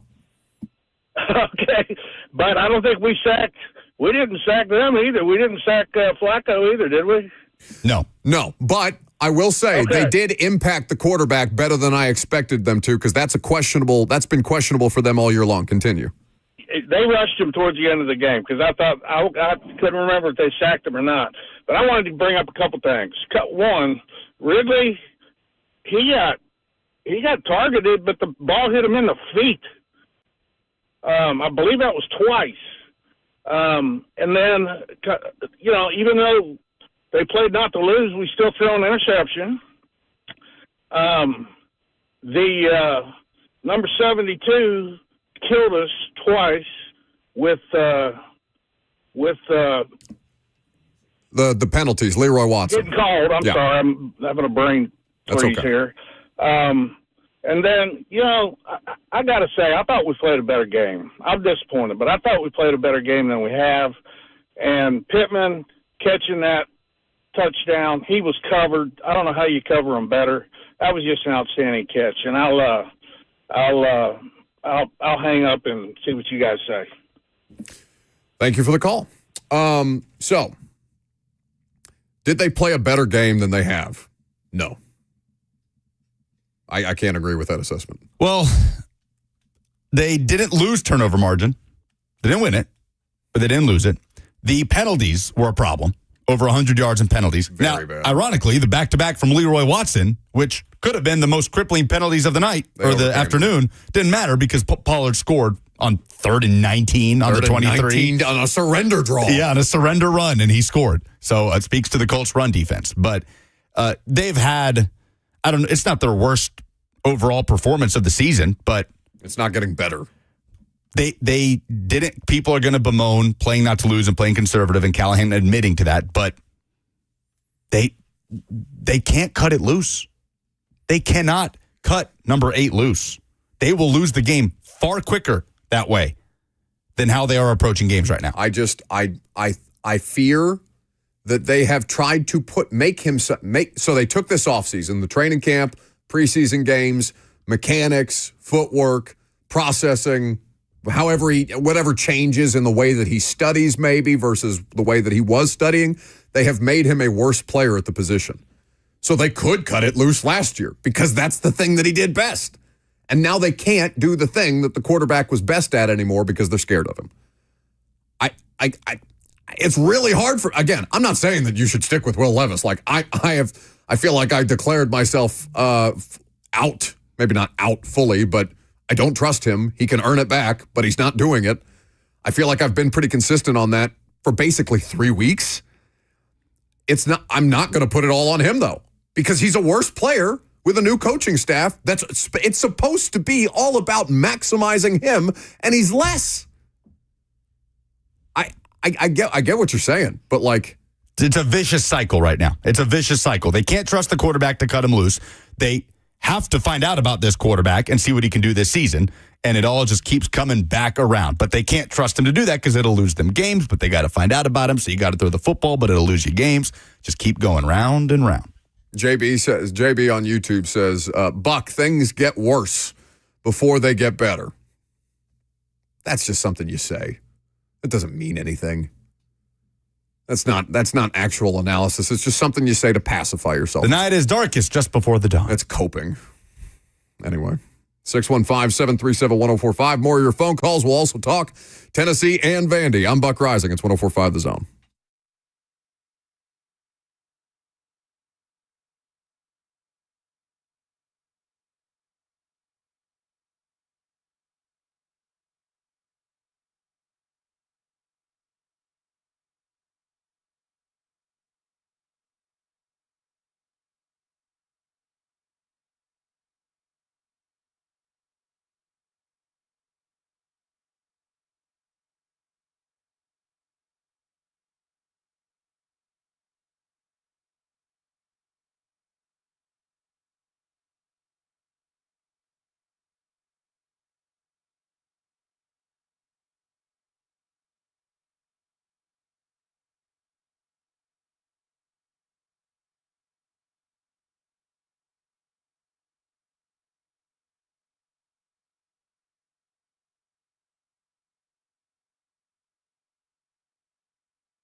Hey, it's Buck Reising, and let's be real. Plumbing emergencies always seem to happen at the worst times, right? Whether it's a burst pipe in the middle of the night or your water heater breaking down over a holiday. It's a total headache, but here's the good news. Benjamin Franklin Plumbing has you covered 24/7. No matter when disaster strikes, their expert plumbers will respond fast. And get this, they guarantee to be on time or they'll pay you for the delay. That's why they're called the punctual plumber. Plus, they've got all the tools and expertise to handle anything from a clogged drain to a major sewer backup. When you call Benjamin Franklin Plumbing, you know you're getting professional, reliable service. So don't let a plumbing emergency ruin your day or night. Keep Benjamin Franklin Plumbing on speed dial and get help whenever you need it. Visit BenjaminFranklinPlumbing.com today to schedule your service or learn more.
Welcome back to the show.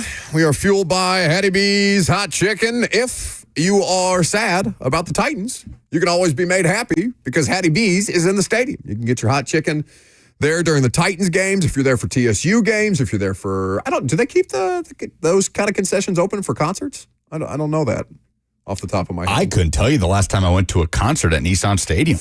Ooh. I don't know if I've ever been to a concert at Nissan Stadium. No, that can't be true. No, I don't think so. Really? I don't think so. You're the music guy. Find me at the Ryman, man. Find me at Basement East. I know. They're way, well, like, honestly, I went to that Creed show that we went to. Ascend Amphitheater. Was way better than like a Bridgestone show. Sure. I think the last time I went to a Nissan concert was probably a CMA Fest a couple of years ago. That's what I'm saying. Been to plenty of Bridgestone shows. Anyway, Hattie B's Hot Chicken, best hot chicken out there. Check out any of their Middle Tennessee locations. Nash BG says not for TSU. Oh, that's unfortunate. I did not know that. But either way, Titans games, you can get your hot chicken there. 321 is the section. So, Brian Callahan, you guys were critical of his conservative game plan. Was that something that just played itself out throughout the course of the game, or was that something that was pre-orchestrated? This was the Titans head coach when asked earlier, not 20 minutes ago. Yeah, that was obviously a conservative game plan style. I knew we were going to be able to run the ball well. I thought we did for the most part. Through three quarters, that game was about, what I thought it would look like, and it was our defense was playing well. We were running the ball. We had two different 17-play drives. We scored off a turnover. We were playing the game in a way that I thought was good enough to win through that point, and then obviously didn't get it done. We got to find a way to finish in the fourth quarter. That's sort of been our issue over the course of the season so far in these tight games, is we haven't done enough on offense to go win a game, and you got to score more than 17 points. Your goal is probably always to try to get to at least 24. It's going to put you in pretty good position to win, and we haven't gotten that. So I don't know that I think every game is different. Every week is different. I would certainly like to be a lot better in the passing game than we've been, though. That's for certain. Okay. So, does it make you feel better or worse that they went into that game saying, all right, kids, we're going to play it safe this week. Everybody hold on tight. Because for me, to see it play out in real time is one thing. To hear that that's what you're going into a game with is entirely another. Like, that's the way that you wanted it to look. And I understand that there are degrees. Everything has, just like every interception deserves context, or every incompletion deserves context, every target for Calvin Ridley that he doesn't catch deserves context. Individual plays, as a whole, and this doesn't just apply to football, but to life. Do you come in here for 3 hours a day scared to say something in front of a microphone? Maybe you're scared of what I might back you into a corner with the highlights in your AirPods bit, the soccer highlights in your AirPods bit. You may not know what I'm going to throw at you on any given day, but do you ever come in here scared to be in front of a microphone? I would say I'm in the wrong business if I do. So no, for better or for worse. Right, sure. but you can't enjoy, you can't be comfortable, you can't be good, or whatever the best version of yourself is if you are already approaching your job with a level of conservatism. No. I got to reel myself in. I can't give everything that I've got to give, or I can't do everything that I want to do. I've got to play it safe here. Now, I'm not saying that it does not behoove you sometimes in whatever line of business. Of course, there's an element of that. Sometimes you do have to hold yourself back. You can't just say everything that comes to your mind into an open microphone. I should probably work more on that. We'll get to that point at some point in my career. There is some conservatism that comes with speaking into a microphone, like there is right now with Brian Callahan. But because you're terrible and you can't get anything done. The point is, if you approach things from the jump, saying no, I got to reel it in. I can't do everything that I want to be able to do here, no matter what line of work you're in. And that's a hard thing for football coaches, right? Because football coaches, no matter how relaxed or loose or uptight they all do everything. They sleep in the facility because they want to have as much information, as much game planning, as much preparation as humanly possible, even though football's a random-ass sport and the ball is shaped weird and it can go haywire on you in any given moment. You're trying to control as much as humanly possible. Control the things that you can control is a line that you've heard since the dawn of time from football coaches. But if you do your job scared from the jump, I just don't think you can operate that way. I hate that answer. I hate that answer if I'm a Titans fan. And I understand what you're saying about, well, you can't trust the quarterback. That's the thing. That's the ultimate. It boils down to a question. Who do you blame more for the Titans going conservative with their play calling? Brian Callahan or the quarterback, who seems to be the reason why they feel like they have to play conservative to even stay in the game? Like and I think maybe we put it to a poll tomorrow or something for the show, because that's what I think it boils down to. Who do you assign more responsibility on for why they are having to go into games conservatively, or why they feel like they are having to be conservative? Because it's very clear that Brian Callahan is not even remotely comfortable with just letting Will Levis cut it loose, with calling a game like maybe they would in Cincinnati with Joe Burrow. Yeah, turns out you don't have Joe Burrow. And you have to figure it out. And the NFL's not that easy. And you can still have Joe Burrow and start. What were they in his rookie year before the injury? A 4-win season. They were terrible. This was not that Bengals team, though. No, but he showed flashes, right? I mean, right against the Titans. Oh, my God. Jaden Daniels is showing more flashes than Will Levis. Right, and that's the thing. You see improvement. Now, context is important. Caleb Williams is a much better quarterback now than he was in week 1 when the Titans saw him. Caleb Williams also, number 1 overall pick, one of the better quarterback prospects coming out of the last decade, right? Will Levis, not the case. He plummeted in the draft. Teams were afraid of what we're seeing now. And Zach Lyons tweeted this, that Zach coming up with Blaine and Zach, obviously, that he feels like Levis has kind of regressed to the mean, regressed to what he was showing from his college tape. That turnover luck that he had last year, because we talked about it. Interceptable passes. How many interceptions were dropped straight up? Hell, he had 2 yesterday. He had 2 dropped yesterday. But even last season. The audible sigh of relief. It's hard for me to hear things like full bore through the glass in the press box, but I heard the entire state of Tennessee sigh with relief when that Colts defender dropped that Levis pick. But it is a problem that you don't feel like you're seeing progress. The guy is finally sliding, and that took a year, right? It took a year for us to see him slide at the end of a run. So you worry about that. You worry that it feels like the progress hasn't even been incremental. And the best thing you can say at this point about Will Levis is his competitive fire, right? That he wants it, that he wants to be great. That's a concern. That's a concern. A year into seeing him for the first time as a starter. We're going to pivot to college here in just a second. 615-737-1045. If you want to jump in on the Titans, let's go to Randy up next. Hey, Buck. So this offseason and then the first part of this season, it's all been about finding out what you have in Will Levis. And as far as I can tell, they know what they've got into him, and it scares the living hell out of them. So at what point, I'll ask you, if you're Amy Adams Strunk, at what point do you call for Mason Rudolph so you can find out what you as an owner have in your head coach as Brian Callahan? Because if he's calling plays scared right now, what is he going to be calling if he's not scared? I feel like you don't get that answer right now. So if I'm Amy Adams Strunk, I'm trying to figure out what I have in Brian Callahan now so I can find out whether or not this plug needs to be pulled sooner rather than later. It's a good point. I mean, yeah, she's not available for us to ask questions of. And I would be lying to you if I said I had any relationship with her other than, a high and by and maybe in the bowels of a stadium when we're crossing paths going from a locker room or something like that. Like, I don't know Amy Adams Strunk that way, and it's impossible for anybody to tell what's in anybody else's head anyway. But what we can tell you is that she doesn't like getting embarrassed, and her team is a national laughingstock.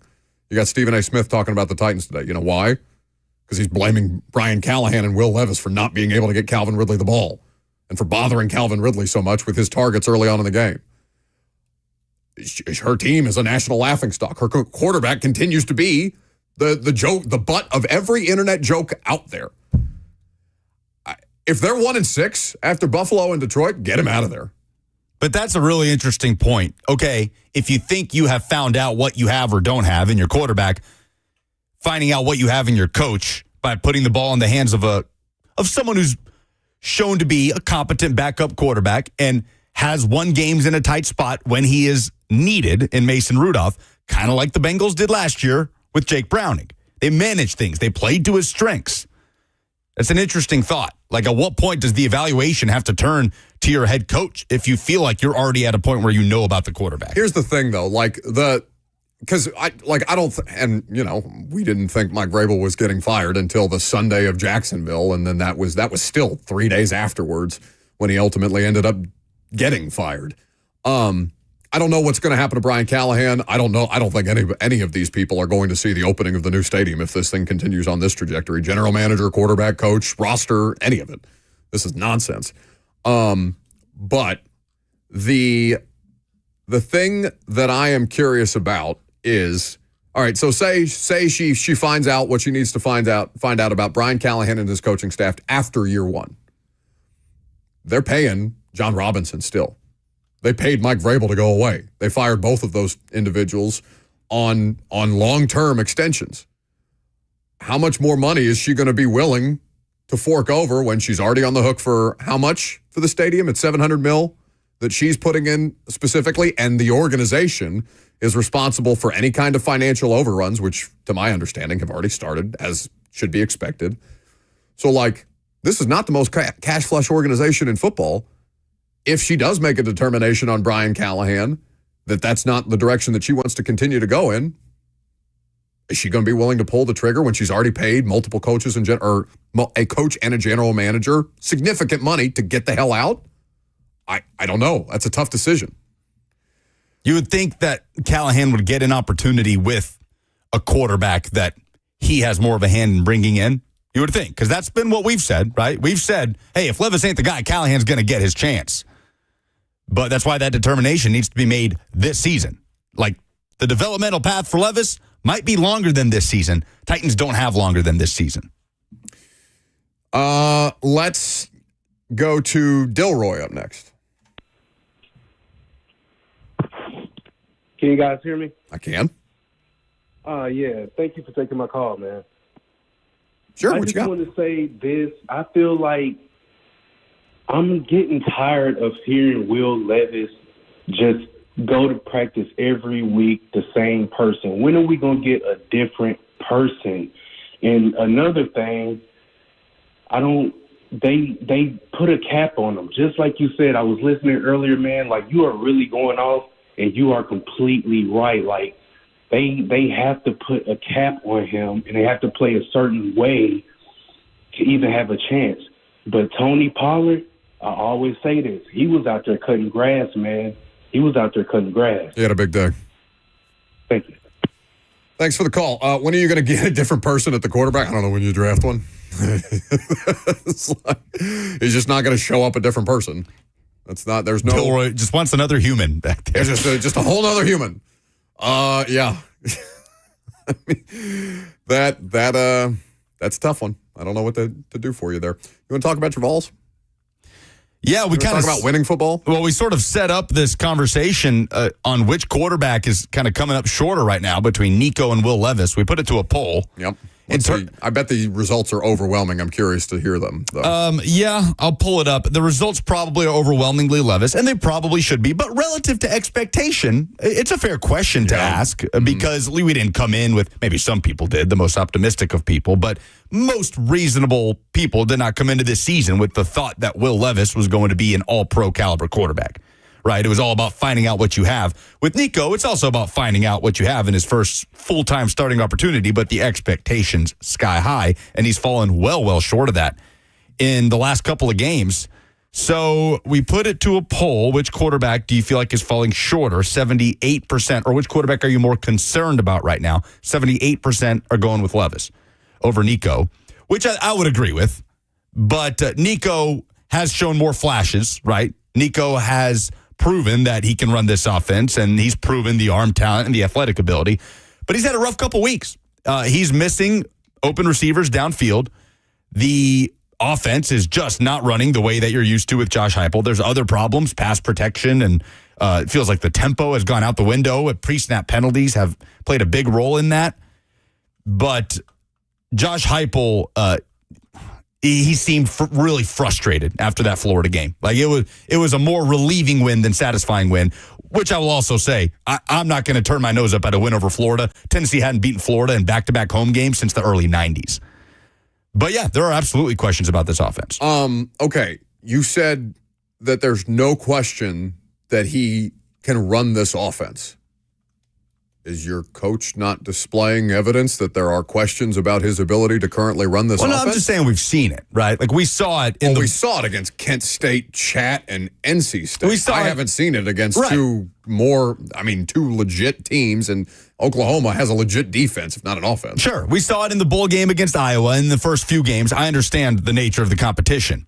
But we've seen more of a sample size of Nico having success within this offense than Will Levis having success within the Titans offense. Sure, and I'm not caping up for Levis today, God knows. But for me, personally, to see the drop-off from the first 3 games to these last 3 games is pretty disheartening for what this team and the quarterback being the thing that should elevate them to to college football playoff contender. And if you make, and I'm this way about the Super Bowl, I know you push back on it too, but if you make the college football playoff, you are competing for a national championship. That in this season of college football, you're right about that. That holds water. That holds more water. The SEC in particular is a mess. But, yeah. Relative to expectation, I had champion expectations of the Tennessee Vols. I no longer do. That Florida game was ghastly. I mean, they survived Florida, and that's only by the grace of Billy Napier mishaps and Graham Mertz getting hurt in that game. My expectation of the Titans was 7-10 this year. Now, does it look infinitely worse? I mean, they could still be 7-10 and me be disgusted by the way that they're playing and meet my expectations. But my expectations have now drastically changed because you have to beat Alabama this weekend, and I don't think you can run with. You can't score with them. What kind of conversation are they having in Alabama right now? They're having the exact same conversation in Alabama right now. That South Carolina game, they tried a 50-yard field goal. I don't know that would have saved South Carolina. They deserved to lose to South Carolina at home. South Carolina was the better football team. And there was a drop touchdown. There were miscues by South Carolina in that game. They deserved to win that game in Tuscaloosa. Believe me, they're having the same conversation. An Alabama team that only put up 19 over the weekend. A lot of teams are having this conversation. Do you think that Tennessee deserved to lose to Florida? Oh, yeah. Yeah, Tennessee escaped. Tennessee escaped from that game. Yeah, absolutely. And some of that is James Pierce knocking the ball out on the goal line, right? But yeah, the mishap by Billy Napier at the end, the too many men on the field, 10-second runoff, would have made it a 6-0 game. Doesn't seem like a huge, but when a game goes into overtime, you look back at that as a huge moment. Absolutely. Graham Mertz going out, a huge factor. They had to simplify the offense for DJ Lagway. He immediately threw a pick. They 100% escaped against Florida, but at least they escaped, unlike the Arkansas game where they were unable to do so. Yeah, I think for me, Nico is the more disappointing. Levis is the more infuriating. But Nico is the more disappointing because it hasn't been a disaster, but it's not good enough. Like, he's not good enough. No, it's not been good enough. The last 2 weeks have not been good enough. And that, I think, and you can argue with me on this if you want to, but that to me is more disheartening. Thinking that you were there and saying, oh no, he's just not good enough. Now, could he be at some point? He's got 2 more years of eligibility as a Tennessee Vols quarterback. That could be completely different conversation next year, and that could be title favorites, depending on how the rest of this college football season goes. But I did not have expectations of Will Levis. I had an expectation. It was 7-10 and outside of the playoff picture and, somewhere between third and last place in the AFC South. For me, Tennessee, the Vols, Nico specifically, and frankly, Josh Heupel also, because I give him the same criticism that I do of Brian Callahan today, figured out. Like, make life easier on the quarterback. Mm-hmm. That's your job. And they were able to do that in overtime, and Nico played better, and they just marched right down the field and needed a field goal and got a touchdown to win the game, right?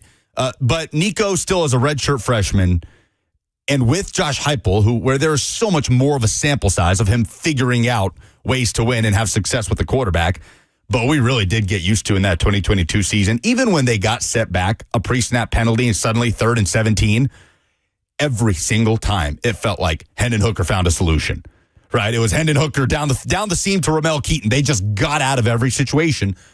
they're not getting out of those situations now, and it's happening. They're getting put in those situations more frequently. So they have got to figure that out. They've got to make some adjustments. Tackle play has to be better for Tennessee, but I think you have more optimism that Nico will be able to grow out of this than Levis because of the talent profile, the youth, and the coach. Do you know what they were averaging as an offense in the first 3 games of the season? Tennessee? 50 something? 63 point something. Do you know what they're averaging in the last 3? 14? 20.6. And that's by saving grace of the 25 points against Oklahoma. Last call for phone calls. If you got them, I'm Buck Reising. 104.5 The Zone.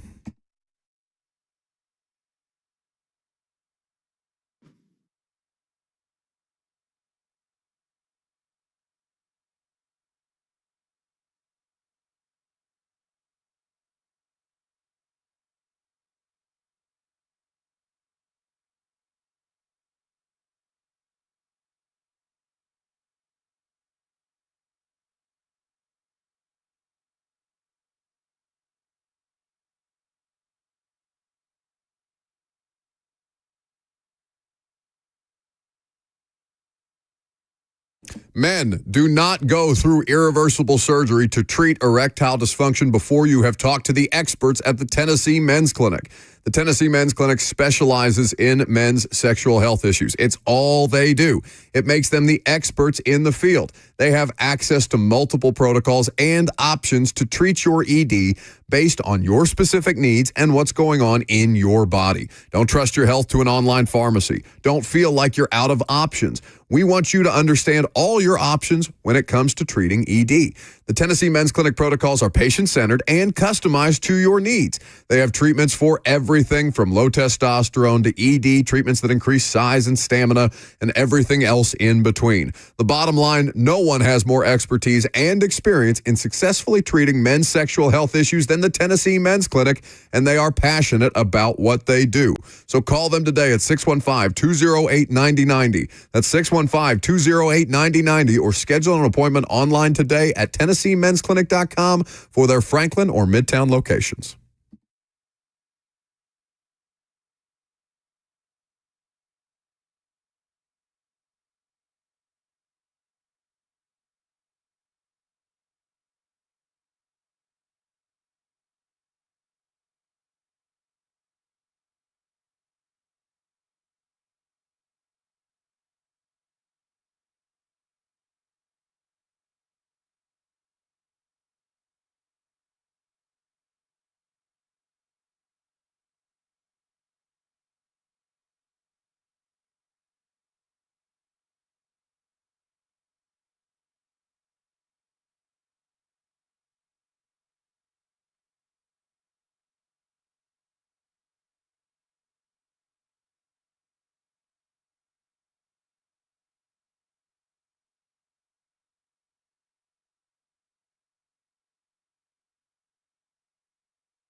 Welcome back to the show. We are fueled by Hattie B's Hot Chicken. Jelly was at the game yesterday. This Jelly Roll, his album just came out, Beautifully Broken. You want to find me? I went up to the suite to say hi to him. You want to find me for that? Did you guys know Buck knows Jelly Roll? He's a buddy Does of mine. everybody know that? Do you think he's listening right now? Yes, he told me that he watches us and Pat McAfee every day on the tour bus.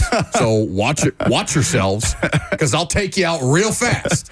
Love and then, me you, some and then jelly. your fine game. Yeah, love me some jelly. Jelly is an authentic person, unlike you. That's what I appreciate. Oh no, I am authentic to my core. I am actually this big of a shill. You have found me out, sir. Hiding in plain sight. Hi, Jelly Roll.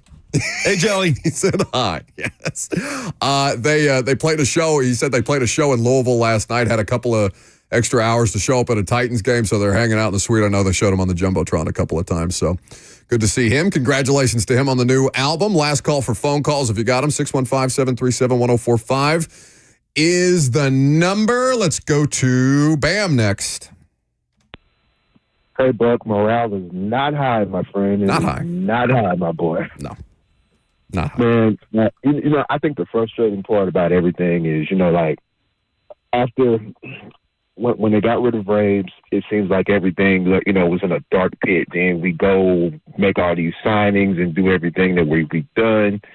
And as a fan, let me speak for me. It made me want to buy into because of all the money we spent, all the accusations we got.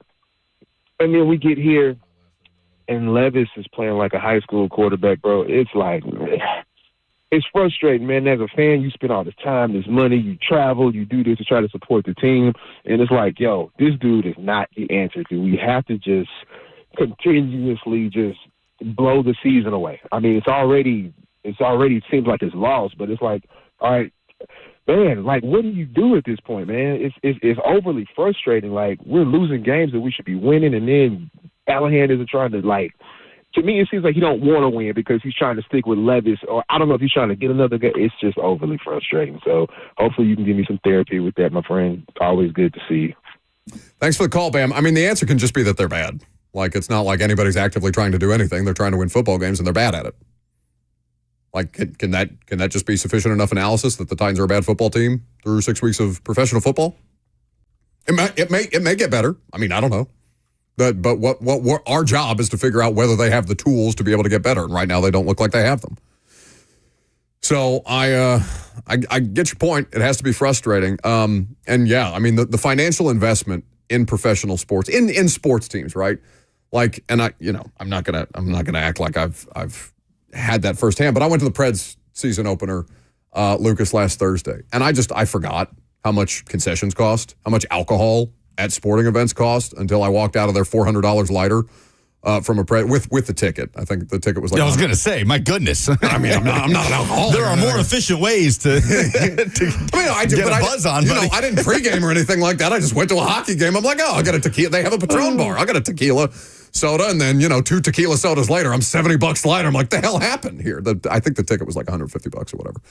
But yeah, I mean, it's a legitimate investment to go and be a part of the thing that you want to be a part of, you want to enjoy, you want to experience communally. So no, I don't blame you for thinking about better ways that you could be spending your money. If the product sucks, don't do it. Scott is next. We'll do a long poll segment tomorrow. A lot of you guys want to chime in, and I don't want to keep everybody waiting just to end the show. So we'll go to Scott next. Hey guys, thanks for taking my call. So first off, I'm just curious if you guys have thought about this, but is anyone prepared to watch Todd Downing go out and look like a world beater play caller tonight, and then all of us get to sit here tomorrow and be like, man, it really is us. It really is us. And then you look at players like Josh Reynolds or, other people that came in, like Robert Woods, who just came here and just disappeared into the void and then leave. Robert Woods is a bad example of that, but they leave, and then all of a sudden they look like productive, good players again. And you have to wonder, what is it that our organization is doing wrong? I don't think it's on Amy. She's trying. It just seems like there's some disconnect between the money that we spend and how much value we're getting for that money versus what other franchises do. I kind of think about the Panthers last year. Like, I clowned on my friend who's a Panthers fan so hard for firing Frank Reich after 1 year because it seemed like such a Bush League move. And now I'm sitting here and we're 1-5, 1-4, 1-5, and I'm like, maybe it's the right thing to do because it doesn't really make sense to draft a quarterback on a lame duck coach and not bring in, like, you want to have the coach and the quarterback coming in at the same time. Otherwise, you're just staggering the inevitable with lame duck coaches and all this stuff. And it's just so frustrating because, like you guys said earlier, we're just in this cycle. We're stuck in the mud. Then we get to go out and watch the Chiefs every year, just like back in the day we got to go out and watch Peyton Manning or Tom Brady every year, and we knew it was coming. And we want to get to that level, but we just can't do it. Oh, Scott, I hate to cut you off in the middle of your therapy session, but 60 seconds on the clock because we got to keep the calls moving. Hey, as somebody says, caller with a lot of self-reflection. It really is us. I mean, I don't know. Listen, you don't have Mahomes, you don't have Brady, you don't have Manning. Everybody else is trying to catch up.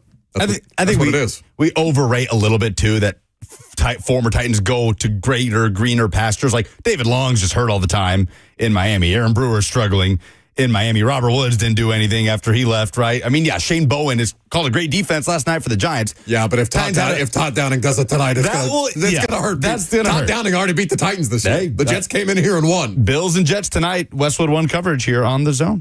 Way to sell it. About Tony will be the last one for the day. How's it going, guys? Hey. You kind of stole my thunder was, I was at that game yesterday, and on paper, yes, one interception. And I kind of understand why he's saying, I guess you're playing it safe, because it probably should have been more like 4 interceptions because the simple out route should have been picked off 3 times. The tribe went left, it should have been picked off, went right twice with that, and it should have been picked off. I guess the defender was just so surprised that it hit him in the hand. I'm not sure if it's bad route running or he's just not looking when he throws the ball. And as far as on that financial side, it's a hard decision because this year they're taking the money, they're starting making you pay for next season before this season's even over with. So it's crazy. Thanks for the call, Tony. I hate it for you guys. I really do. But we'll be back again tomorrow. We can work our way through it. I'm Buck Reising. That's Lucas Panzica. We're happy to be back with you guys in Hull. We will talk more about the Vols and Vanderbilt tomorrow. Blaine and Zach coming up next.